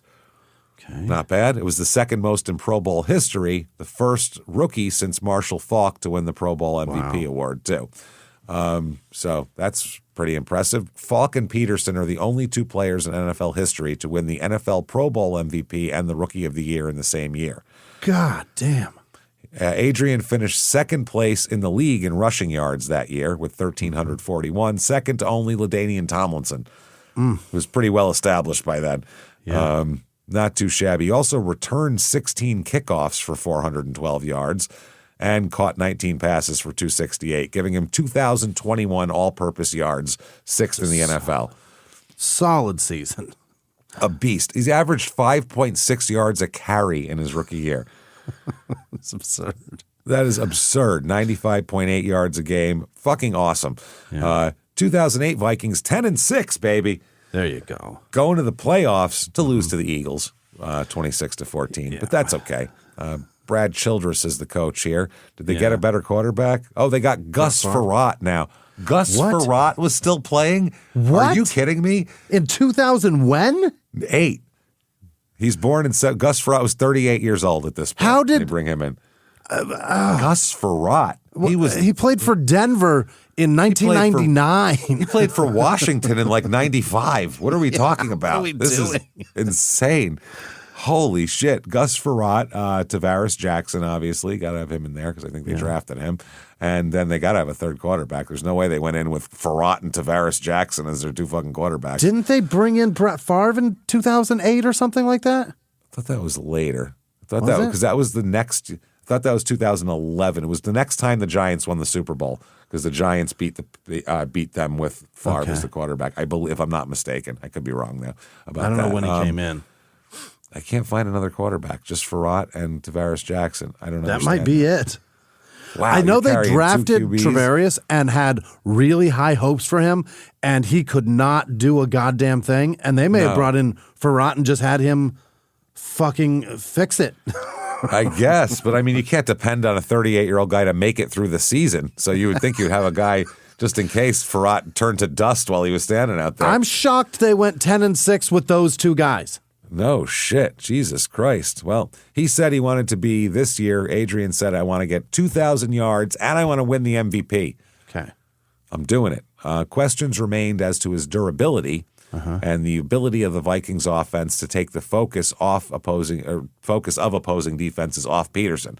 Because if you have Gus Frerotte and Tavares Jackson, everyone's just fucking, 8 in the box and fucking here we go. Keep Peterson in. That's it. I mean, there's no reason to do anything. Push, motherfuckers. This year he plays great. Played in all 16 games, started 15, recorded 10 games over 100 yards, 10 touchdowns. Damn good here. Awesome here. He finished the season leading the league in rushing with 1,760 yards. Wow. Which is the 3rd most yards for a second season behind Eric Dickerson and Chris Johnson. Shit. They both had 2,000-yard seasons their second season. Remember Chris Johnson? He was a fucking beast for a while there. No, where? Tennessee. You don't remember that? No, Wasn't that Tennessee? I believe it was Tennessee. He's a fucking monster. I can't remember much of Tennessee running backs except for Eddie George. Great. Oh, yeah. In Peterson's first 30 games, he had 3,111 yards. What? The third best start to a career running back behind Dickerson and Jim Brown. I mean, not bad company. And he's only 40. Amazing. He's only 40 yards behind Jim Brown. So wow. Not bad. He became the fourth running back in the league to lead the league in yards per game in his first 2 seasons, along with Jim Brown, Earl Campbell, and Eric Dickerson. Hall of Fame, Hall of Fame, Hall of Fame. Yeah. I mean, Jesus Christ.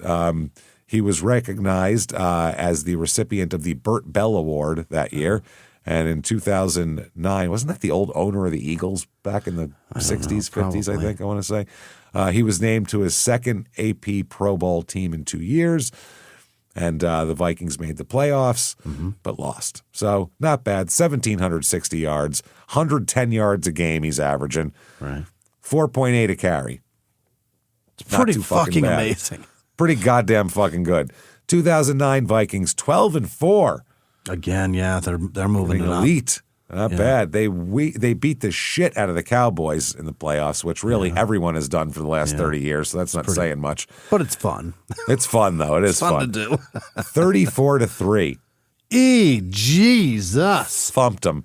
And then they lost to the Saints 31-28. And that was during the whole Bounty Gate shit, too, when that was going on. So who knows? This year, let's see what they've done. Did the Saints win the season that year? The Saints, did they go to the Super Bowl that year against the Colts? Was that year? It's got to be, right? It has to be. It has to be. This year, they get Brett Favre. They were like, Gus Frerotte, come on. If we're going to get somebody old, at least get someone who was good. So they get Favre at 40 years old this year. Wow. Yep, a 40-year-old Favre. And still Tavares Jackson, of course. Got to have him in the mix because we drafted him. In case Favre turns to dust. Yeah, in case he turns to dust and the wind blows him away. Prior to the start of the 2009 season, Scout.com and ESPN had Peterson as one of the league's top running backs, which I think you wouldn't have to be a scout or have any credentials to realize he was one of the league's top running backs. So I guess Favre came out of retirement for this, and they were wondering, will Peterson have a different role in the offense this year? Because now they have Favre who likes to throw the goddamn ball a lot. So we'll see here. But through week 10, Adrian had 917 rushing yards, and Minnesota was 8-1. So can't really complain about that. His opening game of the season, he had 180 yards against the Browns. I mean, come on. What are you going to do there? Then December 3rd, 2009, it starts here. He's cited for speeding. It starts slow. It starts with a trickle. But it's gonna the faucets will open up. And it's a good one, too. He's not like, got going 68 and a 55 or something. Yeah. Oh, yeah. He could lose his driver's license because he was clocked at 109 miles an hour. Where? In Minnesota? Yes, in Minnesota, on a suburban Minnesota highway on a 55-mile-an-hour zone. 109. He's like, I'll double that shit. What's he driving? Something fast. He said that he, quote, got a little speeding ticket. That was his quote about a little speeding ticket. You doubled the speed limit, man. That's too much. Yeah. He said, I need to be more aware of the speed I was going and not let it happen again. Yeah, 110 miles an hour, yeah. In a 55. How did you not know? Yeah, be more aware. Be aware at all. Yeah. That's no awareness. You know that you're going twice as fast as every car on the road.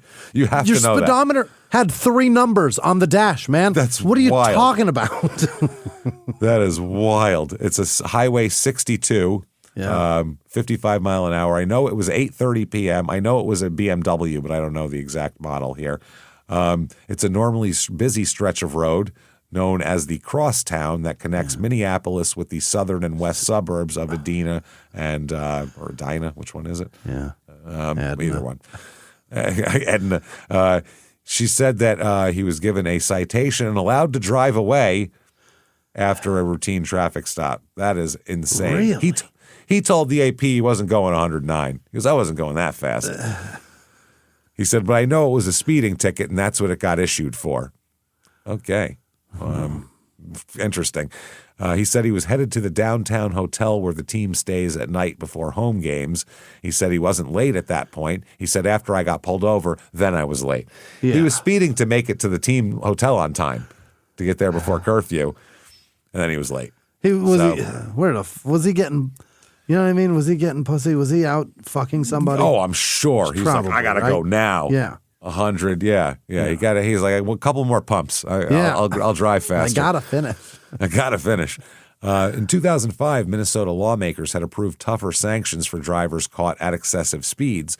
One provision requires revocation for at least 6 months for driving faster than 100 miles an hour. Oh my God. Yeah. Peterson has 21 days from the date of the citation to challenge it. A state senator, I guess, Steve Murphy, sponsored the law to send a message about irresponsible driving.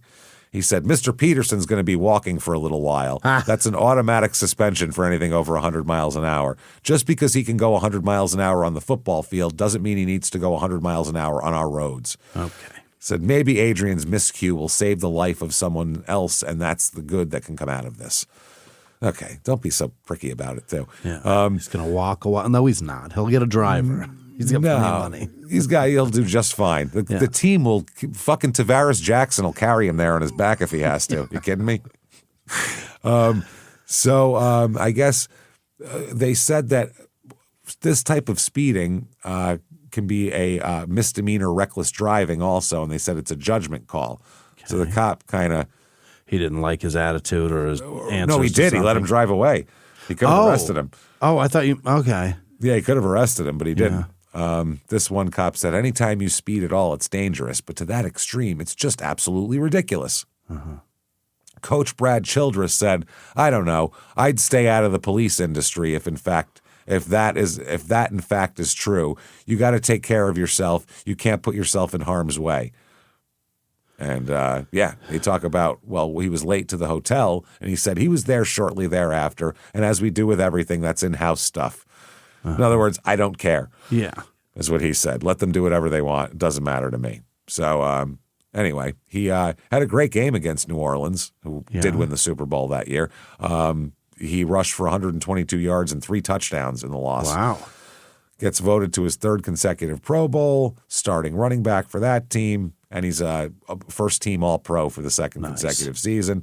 1,383 yards, 4.4 a carry. Not too shabby. 2010 Minnesota, they're 6-10 that year. All fell apart happened here. All fell apart. It did not go well. This year, let's see, they had Favre still, I remember. Yeah, they had Favre. He started. Yeah, they had him games. like 4 years? They had him a while. And then the Jets were dumb enough to take a chance on him. Yeah. This is when they got Percy Harvin this year. They got him after the Jets? No. The Jets were after Minnesota. Yeah, he went from the Packers to the Vikings, which was that's why it was a big deal. He was like 44. He was like 44 when he went to the Jets. Yeah, 43, 44. Is that right? Yeah, the Jets are the only team dumber than the Cardinals. So yeah, that's. Whoa, boy! I thought he went to the Jets and then over to Minnesota after the Dick thing. No, and then he had like a good half a season for the Jets, and then it all fell apart. And he was throwing picks left and right, and it was like, okay, you're almost 50. Time to hang it up, Chief. Yeah, you can't do this anymore. Put your dick back in your pants and hang it up. So I thought he went. Yeah. Wow, that's embarrassing. They still got Tavares Jackson too, by the way. We're on Tavares Jackson watch at this point. Yeah. But they also have Joe Webb, who started 2 games. Joe Webb. We're on Tavares Jackson alert right now. We got to find him. Tavares Jackson started 1 game that year. Wow. So he finally got to play a little bit. Randy Moss still on the team here. Yeah, we forgot about that. He's been on the team the whole time here.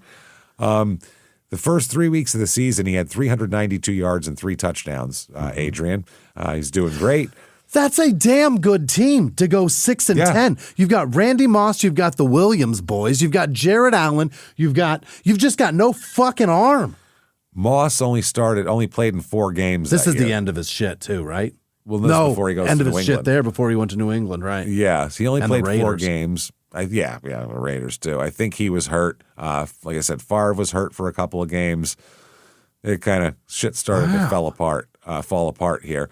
Apparently, he was known as a fumbler up to this point, Adrian. Yeah. But he only fumbled once during the regular season this year, which is impressive. He was known as a little bit fumbly before that here. Yeah, he did. And they were in like, the problem was not just that he fumbled, it was that he'd fumble in like really important situations. Yeah. And it would squirt out and go right to the other team. Yeah. Like, it was almost as if he handed it to them. The ball come shooting out.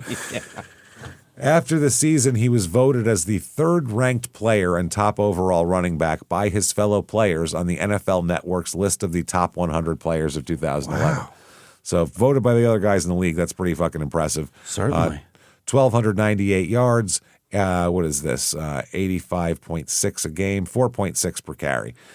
Real good. 2011 Vikings, 3-13. Oh my God, this is so bad. Wow, they were 12-4 2 years ago. This is a disgrace. So bad. Well, they have Leslie Frazier as the host. The coach? coach. He's hosting the team. He's hosting the show. Jesus Christ. Leslie, you want to take over? What do you got? Let's see what we have for quarterbacks this year. We're on Tavares Jackson watch. I don't see him. Is he I think gone? they finally got rid of him. They have Joe Webb. Christian Ponder. That's right. No. When they drafted Christian Ponder, that mess. And they picked up Donovan McNabb, who I completely forgot played for the Vikings. That's right. He did at the end, huh? What is it with the Vikings wanting old Eagles quarterbacks? Because they had Randall Cunningham in the 90s. What is that? I don't know. They just Only the Eagles, though. Weird. Give him a minute. They'll let him cook, James. Yeah. We'll get it done. Yeah. September 10th, 2011, Adrian signs a new contract, a 7-year contract worth $96 million. Holy. Yeah, that's a little bit of money, making him the highest paid running back in NFL history. He reached 6,000 yards in his career on September 18th, 2011 in a loss to the Buccaneers. But then on October 9th, he scored 3 touchdowns in the first quarter against the Cardinals, setting a new franchise record. And they are reminded that they could have had him. They're like, oh, God damn it. Jesus, why? October 17th, 2011, Eden Prairie Police ticket Adrian Peterson for not wearing his seatbelt while driving a white Land Rover. That's it. Yep. He was one of more than 30 drivers stopped in the area during a 4-hour statewide click it or ticket push. It was a big push to find unseatbelted drivers. Yeah. He was spotted at 3:03 a.m. at the corner of Prairie Center Drive and Columbine Road and issued a $25 citation. Yeah. They didn't pull him over for any other reason, just for that. Wow. Peterson tweeted after being cited, "Noodle and Company sounds nice right about now. Unfortunately, as of now, I'm delayed. I'm to blame. Make sure you wear your seatbelt at all times." He's trying to go to Noodle and Company. I just want to go to Noodle and Company, man. I'm hungry. Their mac and cheese is pretty legit. He's not wrong. Yeah, why not? Get in there, Adrian. Get it all you can get, man. Especially in Eden Prairie, some of the officers here have superhuman vision. They can see through 5% tint. Buckle up. He's like, I thought I was tinted out of that shit. I thought I was illegal, but it turns out I'm super illegal. Turns out I'm going to shoot through my tinted windshield. Week 10 against the Raiders, he suffers a high ankle sprain in the first quarter. So he does not play against Atlanta.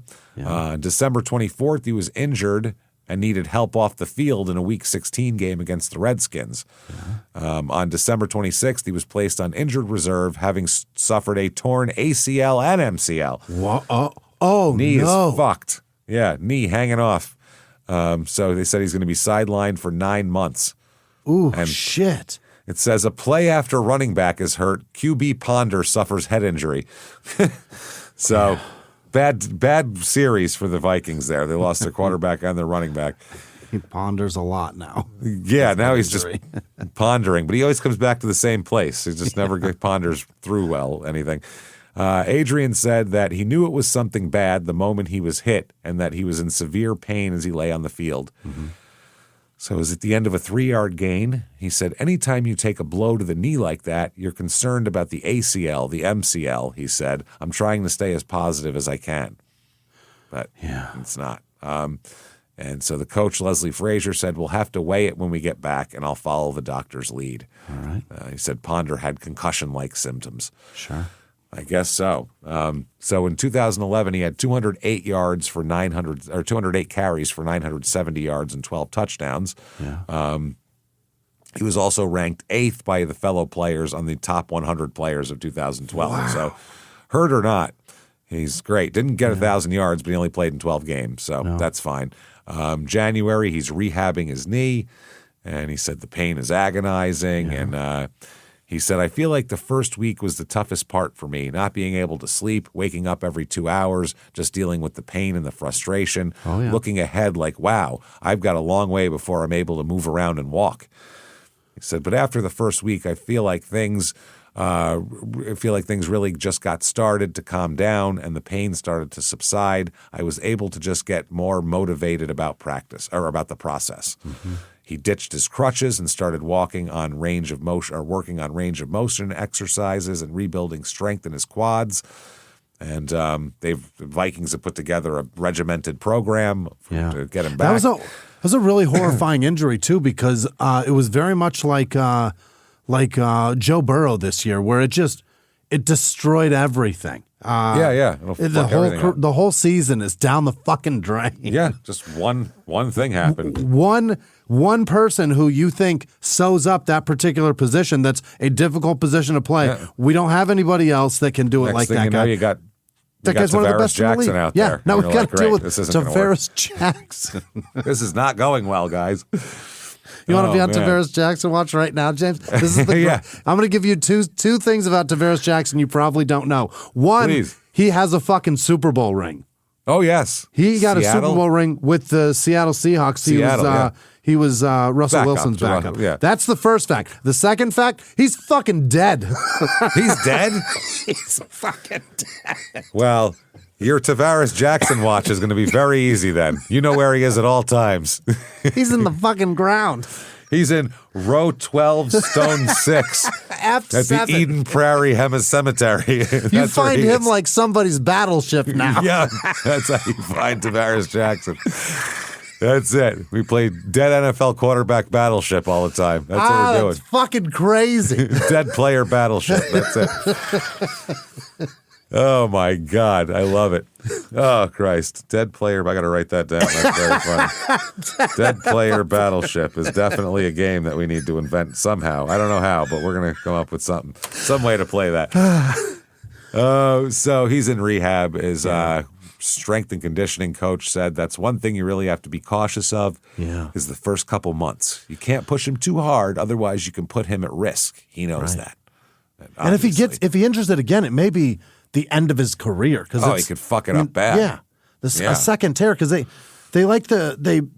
do cadaver shit, right, and to link the ligament, because otherwise you just have to wait for it to go back together. Sometimes, because it depends on the injury. If it's a complete tear, then you're kind of fucked, and you have to do this. Because I remember a lot of guys now, if they have a partial tear, they get arthroscopic surgery. They're back in 2 weeks. Right. They're back in 2 weeks. Randall Cunningham, years back, got arthroscopic surgery to fix his ACL on a Monday and played on Sunday. God damn. So, I mean, that was nothing. It was crazy, but that was nothing. But this is like, I think, a complete tear. This is complete gone. And it's two, not just one. That's not good. It's both of them. That's the one in the front and the one on the side. You're really fucked. The other ones are the ones on the sides, right? So there's three, the MCL. Yeah, right. And the lateral ones, I think, go across. Okay. The knee this way, right? The lateral one, the one he fucked up at first. So there's the sides, the front, and the back. ACL's in the front, and the ones that go to connect side to side, I think those are the lateral ones, which would make sense because that'd be a lateral.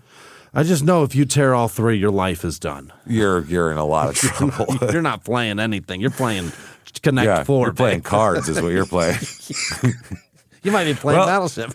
We're doing spades from now on. That's all I can have the mobility for. That's all I got.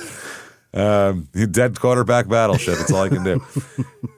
Adrian said, I know that anything I put my mind to, I'll be able to accomplish. I feel like I'm going to come back better than before. I know people might laugh at that or think otherwise, but you know what? It doesn't matter what they think or how they feel about it.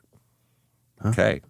He said, don't fuck with me. Right. I know my how I feel. Sure. And his coach said, no one's going to work harder than this guy. So the hardest part for me is going to be keeping him in check so that he's following protocol and not hurting himself worse. Yeah. One thing that I don't think was in his rehab protocol was July 7th, 2012. He is at a nightclub late at night. Oh, no. Doubt that's in the protocol. And he is charged with resisting arrest via the Houston Police Department. He was arrested at 2:30 a.m. Yeah. Spent the night in jail and was released the next morning. The police spokesman said he allegedly pushed an off-duty police officer who was working security at Bayou Place. Yeah. So he thought he was pushing some bouncer and happened to be an off-duty police officer. And this was in Houston? In Houston at the Live at Bayou Place. Jesus. Live with exclamation point. As the off-duty officer cycled through the bar at closing time, he asked Peterson and his group of friends to leave. When the officer returned, Peterson told him, "I heard you the first time," and pushed the officer in the shoulder, causing him to stumble. How drunk was the officer? Well, he just got hit by an NFL running back who loves to take contact. He said pushed him in the shoulder. How hard did he? He must have really shoved him. That's what I mean. Or maybe hit him with his shoulder? It just said he pushed him in the shoulder. Huh. The officer asked him to turn and place his hands behind his back, and Adrian refused. Who do you think that guy is, Adrian? Yeah. Put your hands behind your back. I'm not a bouncer, stupid. He then began shouting. I guess apparently the guy took his cuffs out, tried to cuff him, and then Adrian pulled away and started shouting and, quote, assumed an aggressive stance. Oh. A second off-duty officer approached, but Peterson continued to resist arrest. Yeah. When a third off-duty officer arrived, he was handcuffed and taken to jail. At the station, he complained of shortness of breath. Oh. He pulled like an old lady excuse. I can't breathe, man. But he was. You run in the NFL. That's what old ladies said. Yeah, he wasn't like fine. ever tackled or anything like that. He then voluntarily did it, so there was no physical altercation. Right. That's why it doesn't make sense. But he said he was checked out okay medically. So he was not subject to a toxicology examination because he wasn't driving. Right. And so who cares? Now the Live at Bayou Place general manager told a different story to TMZ though. Oh, he sold the story? He said that Peterson appeared heavily intoxicated at the time of the arrest, which he said was out of character for Peterson, who had been to the club before. Usually doesn't get that drunk. Okay. He's probably depressed that he's not playing. Right. He said he characterized Peterson as a difficult customer all night that night, who was, quote, throwing his ego around and making people mad. That was until he was shuttled off to the VIP area, which is the just away from the general public, so you're not fucking up our vibe area now. And at closing time, Peterson rushed to the bar to order a final drink. When he was denied, that's when the manager said that Peterson tried to intimidate the bartender into selling him one. The manager tried to intervene but was unsuccessful. That's when the off-duty police officer stepped in and said, you got to go. Yeah. He said that Peterson assumed a fighting position and said he looked like he meant business. He looked like he was not kidding. Yeah, he's a drunk NFL player. He means business. With his fists up. Yeah, he said he looked really scary and I thought he was going to attack the cops. And they said also that the incident was captured on one or more surveillance cameras from inside the club, which I really want to watch that. Yeah. I really want to watch that. One guy come up, fuck you, I'm putting my stance on. Another guy, let's go. A third guy, well, maybe we'll talk about this. Seems really funny to watch. I don't know. I want to know if he threw fists or if he was just pushing them off of him. Yeah, that's what I mean. Probably very effective at getting them off. Probably. Off of him. Yeah, just has to put his weight on his other leg. He's fine. So his dad comes to his defense. Listen, crack-selling dad, I don't need you to defend me in legal situations, please. You shut the fuck up and stay out of this. Thank you. Wow. The off-duty police officer had said that Peterson used vulgar language and was disrespectful when asking him to leave the club. You know, like a nightclub language. You know, like a nightclub. Yeah. You're drunk and it's 2 a.m. Yeah. The fuck out. Hey, time to go. I've done this. I've done the sweep. I was bouncing for years. You go around, you go, hey, time to go, time to go. You give everybody a shot. You're nice to everybody at first. Hey, you guys got to go. Hey, you guys got to go. If you have to make a second sweep, now you're like, let's go, guys. Come on, get the fuck out. Now it's not.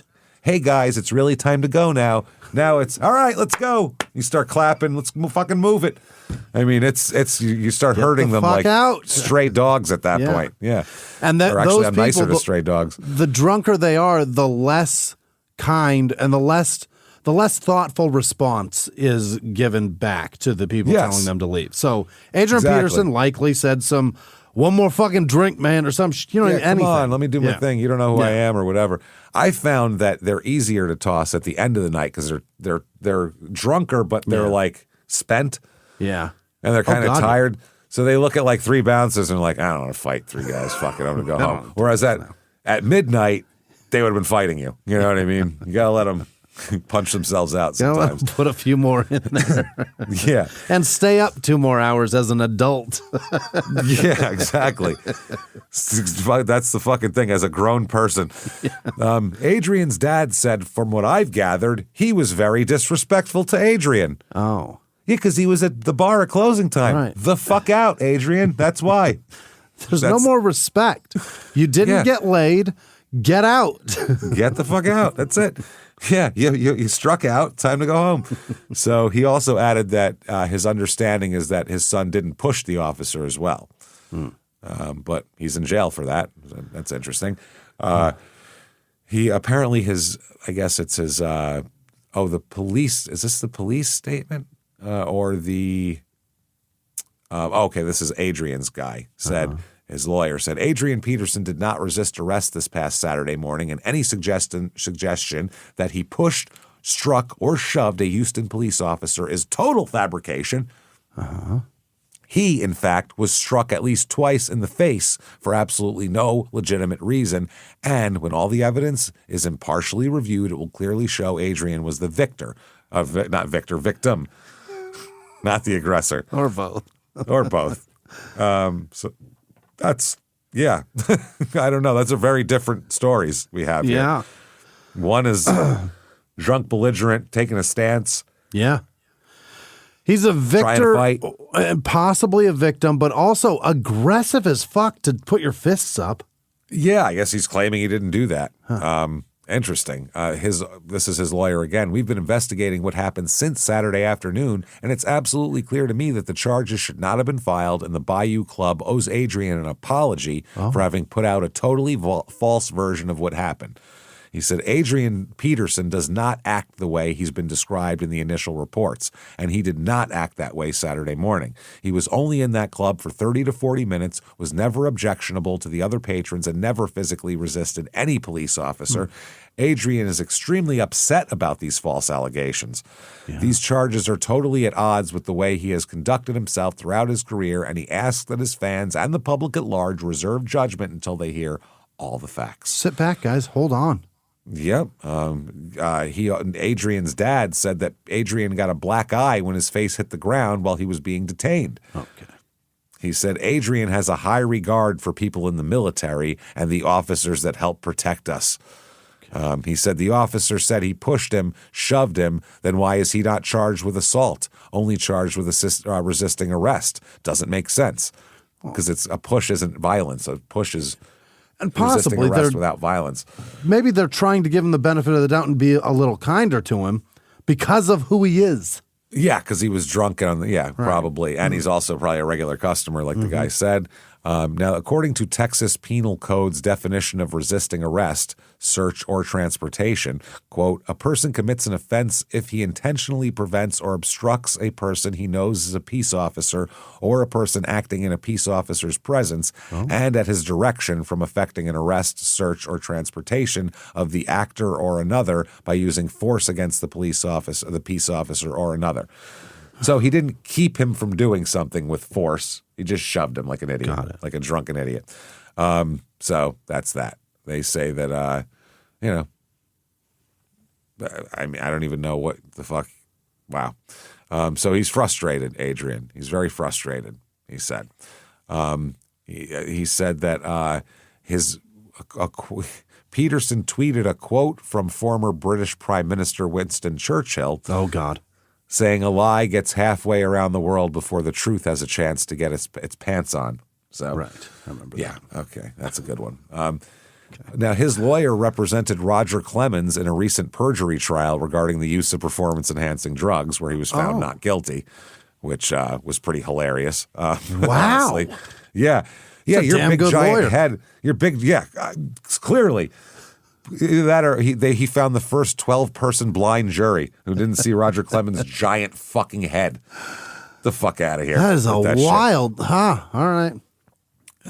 Yeah. So his dad said Adrian's kind of frustrated because he's the kind of guy who's tried to do the right things in society, and he cares about being a high-character guy. He has a 9-year-old daughter, so he doesn't want her hearing the news about how he's being perceived. When did he have her? When he was 15? He has a 16? 9-year-old daughter. 16, 17? What How the fuck? old is he? That's what I mean. It's 2008. He's 2009 now, so he's 24. So he had to have her when he 9-year-old was daughter? 15, 16 years old. Wow. He doesn't want her hearing in the news about how he's being received or perceived. He must have meant 9-month-old, right? 9 years old. How would a 9-month-old know what you were being perceived as? Right. They don't even know how to not shit their pants. They're There's no Gotta way be he 9. meant 9 years old. no. Wow. But his dad said, I didn't realize the impact my actions have on my kids. He knows that his actions affect him and his kids also. On my kids. So, yeah, there we go. July 9th, 2012, they say he'll likely receive a fine. Seems like he made it it was made a bigger deal than anyone else would have made it seems like. But they said it'll probably be a fine. That's about all it'll be. Because it's not the end of the world, for Christ's sake. He was just acting like an idiot in a bar. Happened a million times. Not the end of the world. 2012 Vikings. And the cops, they didn't have to arrest him right there. No. They could have said, look, dude, Yeah. the fuck out. It's closing time, man. Go If home. you want to take a swing, then we'll start fucking arresting. But a little shove. I mean, I get that you're impatient at the end of the night trying to get people out of there, but give me a break. Who cares? Just our 2012 Vikings, 10-6. Okay. They're back, baby. Yeah. Yeah. Here it is. Quarterback still Favre at this point, right? Or did he go? What year? No, he went to the Jets now. 2012. Okay. So, yeah, he was, I think this is when he went to the Jets. He did go to the Jets after the Vikings. Yeah, definitely. By the way, there is a guy on the team named Mistral Raymond. It's mistrial without the I. I do remember. And I remember that name always, and it cracked me up every time. His name is Mistrial. Also, almost minstrel. Almost minstrel and mistrial. The worst name ever, that is. It's a bad name. Wild. Quarterbacks Joe Webb and Christian Ponder this year. Buddy. Yikes. They're all in on Ponder, I guess, here. They're like, we're going to give him a shot. Good luck. So Peterson starts. His status was listed as questionable, but he still ran. He got 84 yards and 2 touchdowns in his first game, which isn't bad. By the way, passing Robert Smith for most rushing yards in NFL history, or not NFL franchise history. Okay, yeah. Robert Smith was the 90s Vikings running back that retired at like 29. He was doing great, having 1,000-yard seasons, and said he was retiring to go back to law school or some shit. So good for him. While he still had brain cells left. Yeah. He had 153 yards while they beat the shit out of the Cardinals, which is a good deal. So a lot of 100-yard games this year, killing it. December 12th, 2012 here, on his ACL injury. I was going to talk about it more. The head athletic trainer for the Vikings said, anytime a professional athlete suffers a devastating injury like an ACL, there's so many emotions, but the first emotion is anger and denial, and Adrian had both of those. Yeah. He said he came up after he got hurt, and when they carried him off, and he said right away, it's my knee. He was asking why over and over again. Same as Nancy Kerrigan. He had the exact, I love. Why? I love that this big tough guy who wants to fight cops in a bar had the exact same reaction as Nancy Kerrigan laying in a tiny skirt with ruffles on it. Looking at the reporters. He was saying, why me? Why me? Why me? Oh, my God. That's fucking funny. So the doctor said, you basically grab above and below the knee and it's like pulling a drawer out. And usually there's a good end point and it kind of clunks into place. Well, when the ACL's torn, the thing just keeps going and going and you can pull it to the moon. Oh, Ew. my God. They could see that his ligament had gone and it was gone. So he said, they said, so you know right away this is the face of the franchise and he just tore his ACL, not to mention it's Christmas Eve. Yeah. Which also sucks. So, they carted him away, and they said he accepted it. He goes, all right, let's attack this thing. What's the next step? Yeah. Adrian Peterson's father was the only member of his family there that night. He said that his dad said, my phone was blowing up. Adrian's mother was calling me, and every family member was calling me to go check on him. He said his mindset from birth was what I taught him, no pain. Right. Just to show you that mindset, before the game, he had promised a kid that he would sign his jersey. So unfortunately, he wasn't able to do it himself, but he sent a Vikings worker out there to get the jersey, and he signed it and sent it back to the kid. Mm-hmm. That was nice of him. In Peterson's mind, quote, this was all ordained through God. It's all God's idea. All right. Yep, that's right. That's exactly what it is. So he said, this is this Adrian? Jesus was the only person to walk this earth perfect, is what he said. So, okay. Interesting. But Adrian says he can get through it. He got through the loss of his brother. He can get through everything. Right. He said, if God saw fit for me to overcome that and what happened to, all of this, I can do it. So, interesting. He said this whole thing dates back to when I lost my brother when I was 7. Different things that I've been going through, different situations I've been through in my life, praying to God and asking him to give me the strength and faith and courage, just whatever it takes to get through the situation. Mm-hmm. Okay. This whole thing here, I don't know what the fuck this is. This is from this article. It says, it's a strange moment when the star player emerges from the shower, refuses to acknowledge the craven horde surrounding his stall of private space, and pulls on his underwear and his pants and his shirt with everybody staring, lying in wait. Mm-hmm. It feels ancient and modern all at the same time. Everyone is watching the guy carefully cover the most impressive physique outside of Jack Kirby, and nobody knows anything but act like this is completely fine. I know he's a dude, not secretariat. It's weird. He's impressive. Everybody's discreetly impressed, right?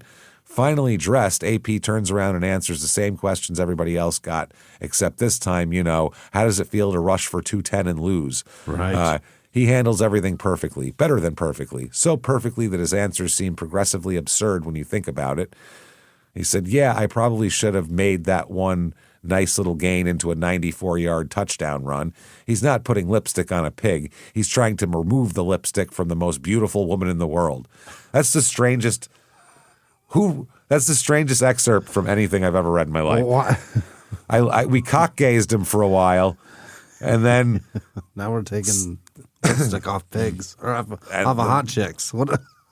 Off of hot chicks. Very strange here. But he is killing it this year. Absolutely killing it.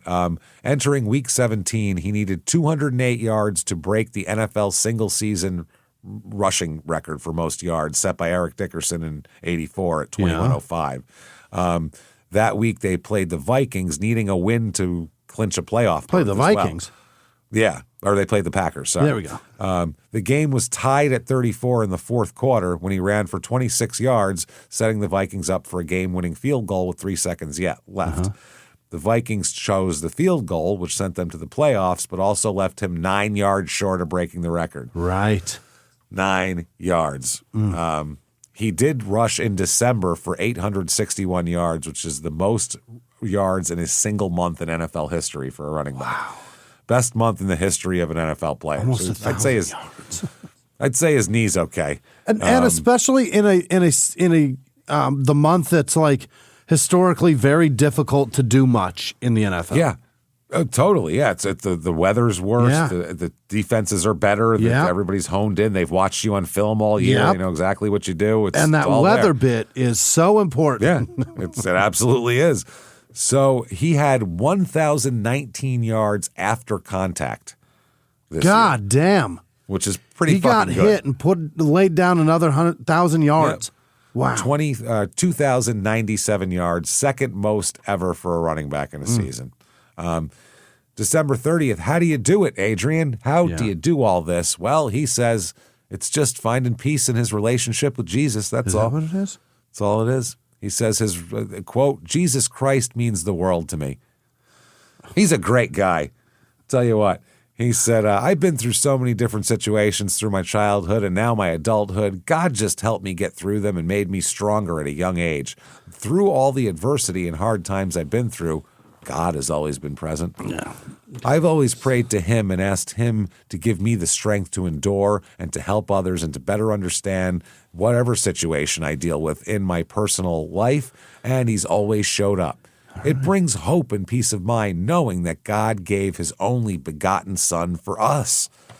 I'm able to look back now and know that on Christmas Day, Jesus was born and gave us the opportunity to have eternal life. No matter how many flaws we have, our God is so forgiving and understanding. He'll never leave you or forsake you. That brings peace to me. I think they say this shit to stay out of the. I've never heard any player get to go on that long. Maybe they ask them a question, they start that shit, and then they just give the cut sign and walk away. Yeah, that's enough. Yeah, we Never get that. Wow, that's a lot, man. He's talking about his favorite verses and all that kind of shit. Boy. I don't know any of that stuff here. He's talking about the Bible also says in Romans 10:9 and 13. I don't care. Okay. Peterson became only the 7th player in NFL history to eclipse 2,000 rushing yards. They also went to the playoffs, which is good, although quarterback Christian Ponder was unable to start due to injury. He didn't make the playoffs. So he didn't make shit. Pretty good. He's the NFL Offensive Player of the Year, and he wins the NFL MVP award this year. He got it. He got it. And also second place in the Comeback Player of the Year. What? Yeah. What? How do you go? I don't understand that. How you're Second place? You're the most important person on this field. Why? Peyton Manning with Denver with his neck. Yeah, That's why. Yeah, that's the only way. Yeah. It's the only way you were going to do it. If his what big year was Frankenstein neck, 2012. Yeah, that'll do it. Yeah. Was that it? Did he go there then? That's what it says. Yeah, he came in second to Denver quarterback Peyton Manning. Yeah. He was named to his 5th career Pro Bowl and also became first-team All-Pro for the 3rd time. Yeah. He underwent surgery for a sports hernia in the offseason, and it became known that he played through this injury starting in the last quarter of the season. I think they overhyped how bad Peyton was hurt. Maybe. Because they said if he takes one hit, it might be the end of his career, maybe his life. Because his neck was like, they tried to act like it was bird shit and bubble gum that they put it back together with. And I think they did a little better job than they're letting on. Probably. Because I don't think they would send him out there. No. Like, well, he's going to be paralyzed if anyone touches him. I don't think no. The league would allow that. He did win the Super Bowl with the worst performance in the history of the NFL. That was a terrible performance. That was bad stuff. Carolina just happened to run 9 fucking plays that day, and Denver knew them all. Von Miller. Yeah, because Von Miller studied film and was like, they're running 9 plays, guys. I know every one of them. And he strip-sacked him twice, and one went in for a touchdown. He knew every fucking thing they were going to do. That's it. Every goddamn thing. Now, this year, how they do the NFL top 100 players that they all vote for, he is voted number 1 in the NFL. Wow. By his peers there. So that's great. Remains the most recent non-quarterback player to ever win that to win the MVP award. Really? Yeah, was him. So 2,097 yards, 6 yards a carry that year. Jesus Christ. Wow. He averaged 131.1 a game. Yeah, how do you give it to a quarterback with that happening? Fuck, that is brutal. 2013 Vikings, 5-10-1. Back to shit again.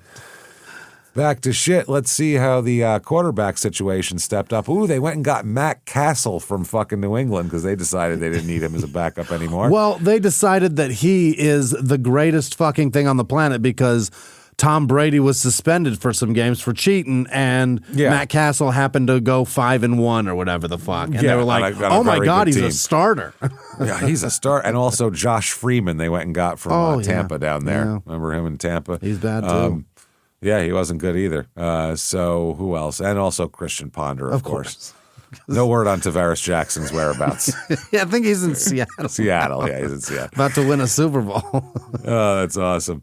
2013, Peterson opens up the season by taking his first carry of the year, 78 yards for a touchdown. Oh, wow.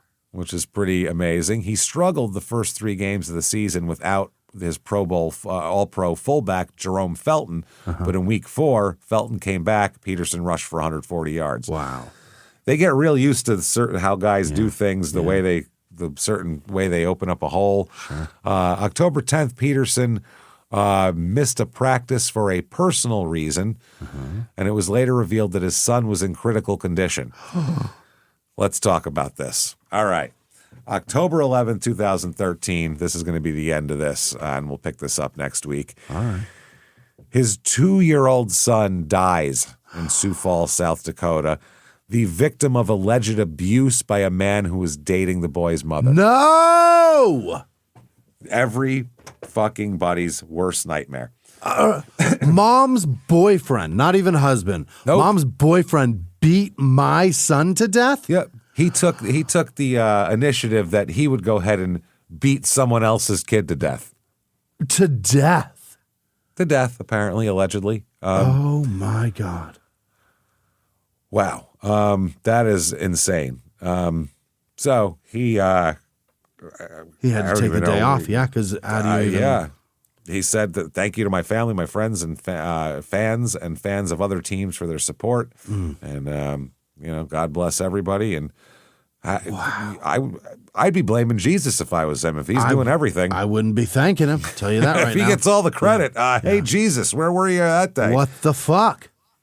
Sorry, but the Sioux Falls police said additional charges are being considered because this person was originally charged with. This is Joseph Robert Patterson, was 27 and charged with aggravated assault on an infant.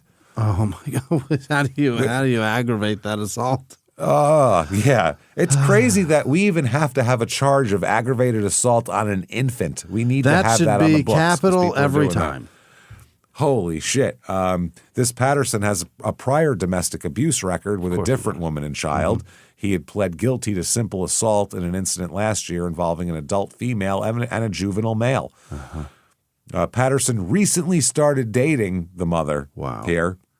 They weren't even like... Imagine just the sense of like an entitledness of...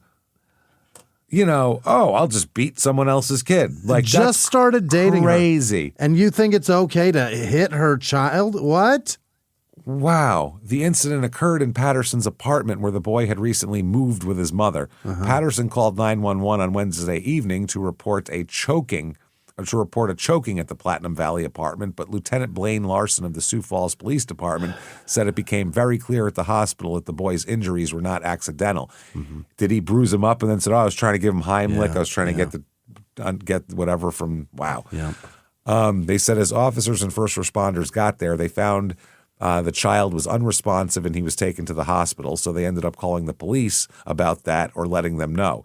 We had detectives talk to quite a few people just to try to figure out what happened. What they ended up finding was that the injuries happened. When the injuries happened, there was one person with that child, and that one person was Joseph Patterson. The injuries found were head injuries. It was obvious to the medical staff that the abuse had taken place and those injuries were not accidental. They believe the child's mother was gone for a short time, and that's when the injury occurred. Holy shit. It wasn't like she said, hey, I'm going to be gone for 3 weeks and left him there. She went to the store. Yeah. But you can't leave your kid with somebody you just started dating. No. I guess if you live with them. That baby's got to She go moved with in. you. Yeah. She moved in with them. God, it's his house? Yeah, it's his apartment. She just moved in there, which is fucking crazy. Wow. In the aftermath of this arrest, the Lincoln County Prosecutor's Office filed motions to order Patterson to serve 2 year-long sentences that had been suspended on 2 prior domestic cases, Yeah. one for simple assault and another for violating an order to stay away from the victim. Court records show that Patterson has a son with another Sioux Falls woman, and also shows that the mother had asked for protection orders twice, claiming he'd choked and punched her, threatened her with a knife, and held her in the bedroom against her will. Wow. 2012. He is violent. He sounds like a bad guy, Yeah. obviously. Beat an infant to death, allegedly. Patterson was charged with simple assault against the mother, however, and was ordered to undergo family violence training and to stay away from her until completing it. Patterson's child lives with his mother, who declined to comment. Another woman applied for an order of protection against Patterson in 2004 in the county he attended high school in. Family violence training. Seems like he's got a lot of training. He's very good at it. Yeah, this is, wow, need to this not is call fucking it that. crazy. So, no, I would say so. So, anyway, there you go. Let's leave it off there. That's where we're going to drop him. That's where we're going to drop it. Mourning and find a out. child. Child. Oh, so we will find out what the fuck happened next week on this right. bad boy and pick it up then. This will be a couple of parter, 2 parts, possibly 3, but probably 2. All right. So we'll do that. Leave it right there. And yeah, so Adrian's upset. Obviously, who wouldn't be upset with that? It's terrible. So there you go, everybody. That said, holy shit. Thank you for listening. you. Yeah. Thank you for being here for 500 episodes. It's man. unbelievable. We are so jacked about that. We were very excited. It is a celebration, bitches. Sure Thank you enough. so much Yeah. for everything you've done for us throughout the years and everything else. Definitely head over to wherever you listen to podcasts on and give the show 5 stars. It helps so much, especially if you've been listening for 10 years. Yeah, that's crazy. You've done nothing in 10 years for us? Throw a goddamn review on Get to for a work. decade of loyal service here. So do that. Yeah, we got to work. You get to work, damn it. No, do that. Hang out with us. Definitely also follow on social media at Crime and Sports. You can definitely head over to shutupandgivememurder.com. Where you can have everything there, merchandise, get yourself a shirt, a skateboard, a fucking shower curtain, a coffee mug, whatever you want to do.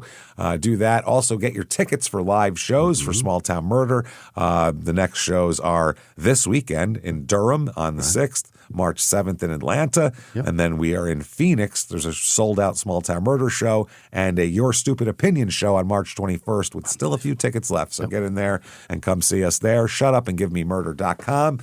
Get yourself Patreon, people.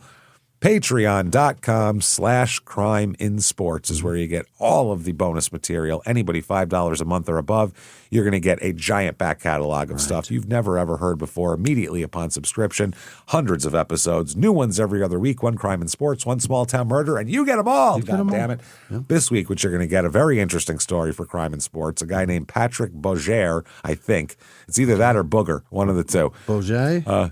Boger. Either way, he's a guy who was involved. He's like a boxer who was also a biker and a murderer, allegedly. So we'll talk about all of that. And then for Small Town Murder, we are going to get into this strange trend of alpine divorces. Which, if you don't know what that is, imagine your spouse says, hey, let's go here. And then they take you out to the middle of nowhere. And then they go, oh, hold on, what's that? And they look at something. And then you turn around and then they're gone forever. They just left you there. I'm gonna That's go back what to an the car alpine and get divorce a is. Gatorade. Yeah, they've left you to be a bride of Bigfoot in the forest. That's what this is.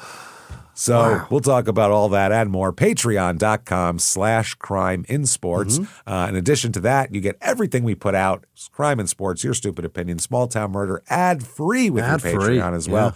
And you get a shout out at the end of the show, which is right now. And these are going to be a little late because we have to add last week's to it also. So buckle in, strap up, and let's do this. Hit me with the name of the most wonderful goddamn people in the world. Hit me with them right fucking now. This week's executive producers are Gary Howard and Joliet. Gary. Elena Our employed Zemmel. friend Gary. Look What at is you. it? I said our newly employed friend Gary. Good for you, Gary. He's doing great. Thanks. He checked in Joliet and Malvern, Arkansas, wherever the fuck that is. Oof. Elena good. Zemmel. Elena. She's wonderful. She's such a nice lady. Shelley Roberts, Melissa Bearden, Jason Fuller, Jay Fuller checking Jay in. Full. It's been a Love old minute. Jay Full. Hell yeah. Todd Pulford, Julie Cargill, Lisa Stevens, happy birthday. Hey, happy Crystal birthday. Nitkowski. She and all of her friends are at the Delicious Cafe, James, in Peyton, Arizona. The delicious one. Great. Not those gross cafes. Not the shit burger cafe that's down the street. Happy hour is in Mentone, Texas this week. Ben Sweetster. If that's not a last name, I don't know what it is. Other producers this week: Liz Vasquez, Peyton Meadows, Janice Hill, Ryan Bender, Peyton Meadows. I said that twice. Goddamn. Alexa Panetti, Right. Megan. So much. Say it twice. May Jen, Jennifer with no last name, Carmen Powell, Mo Monette or Monet or Monet. Monet. Probably. Monet. Mo Monet. It's probably not a real name. Robert Bodicker. Barbara Hood, but Bodicker is definitely a name. That's Christina Parada, M. Bui, Megan Slay, Mark with no last name, Joni Kent, sleep paralysis, Brittany with no last name, Heather Today and on, Emily Pittman, Laura Lee Smith, Heather Gentile, Michelle McCauley, Nicole Yodice, Yodich, Roger Christensen, Little Duck, 2019, Shannon Kobe, B. Wait, I think it's Shannon with no last name, Kobe B. I think I just didn't press enter after Shannon the word. and Kobe Bryant have both given us money. Kobe with a C.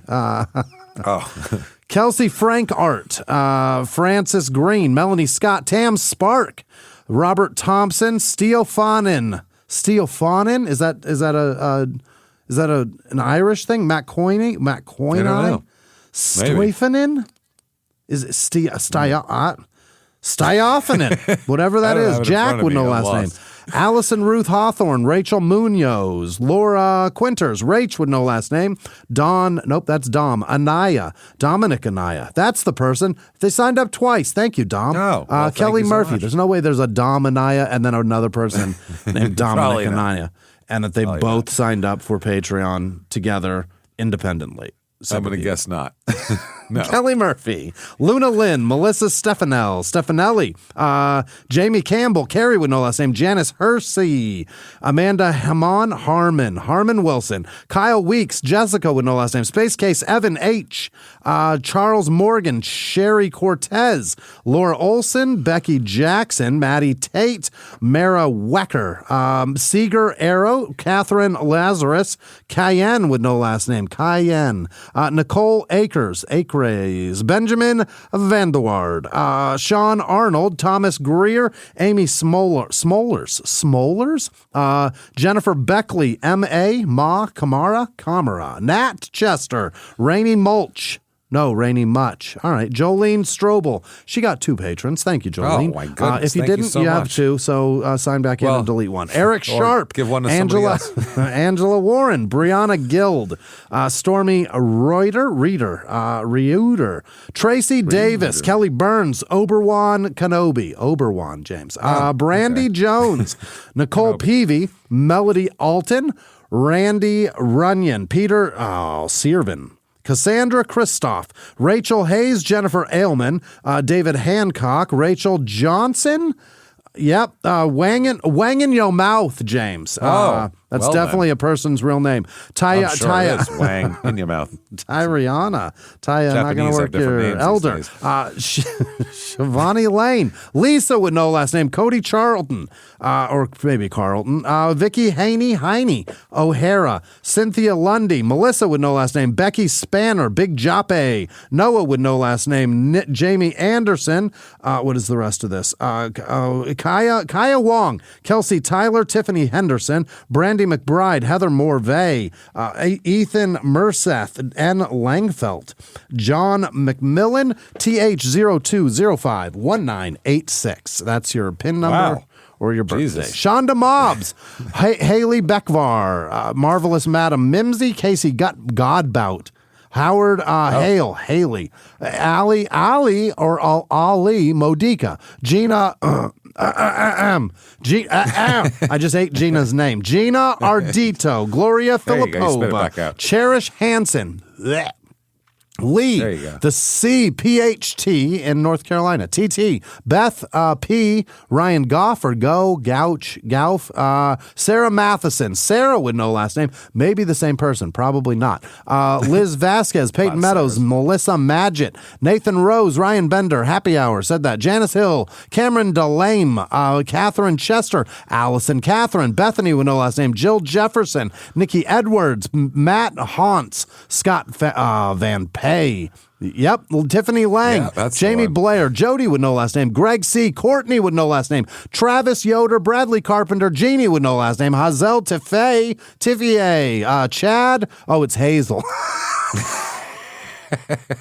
What the fuck? I said Hazel. All right, Hazel. Chad Hayner, Don would know last name, April Wonder Reitz, Beth J, Chris McKnight, Jimmy Ragland Jr., Jacob Marshall, Matthew DeMarco, Alexis Dutzen, Sarah Harrell, Jean-Luc Dufresne, Christine would know last name, Gary Schaefer, Tara Kirkley, Roger Oglesby, Dalton B, Simone Glass, R, the letter R, Tesna would know last name, Katie Wagner, Catherine Goodman, Thomas would know last name, Dusty Tucker, Taylor Parento, Meredith would know last name, Abby Kenny, Jirina Veneste, Great Dylan, 1, 2, 3, 4, Steve Porter, Caitlin M, Katie would know last name, Dana Reyna, Monica N, Samantha Arnold, Sarah Price, David Moreno, Thomas Abel, Lori would know last name, Morgan Moran, Jennifer Gillis Lyles, Bliss Bailey, Amari Elizabeth Rose, Sean would know last name, Heather Darby, Portia Bothorpe, Midnight Tomahawk, Amy May, Shane Stricker,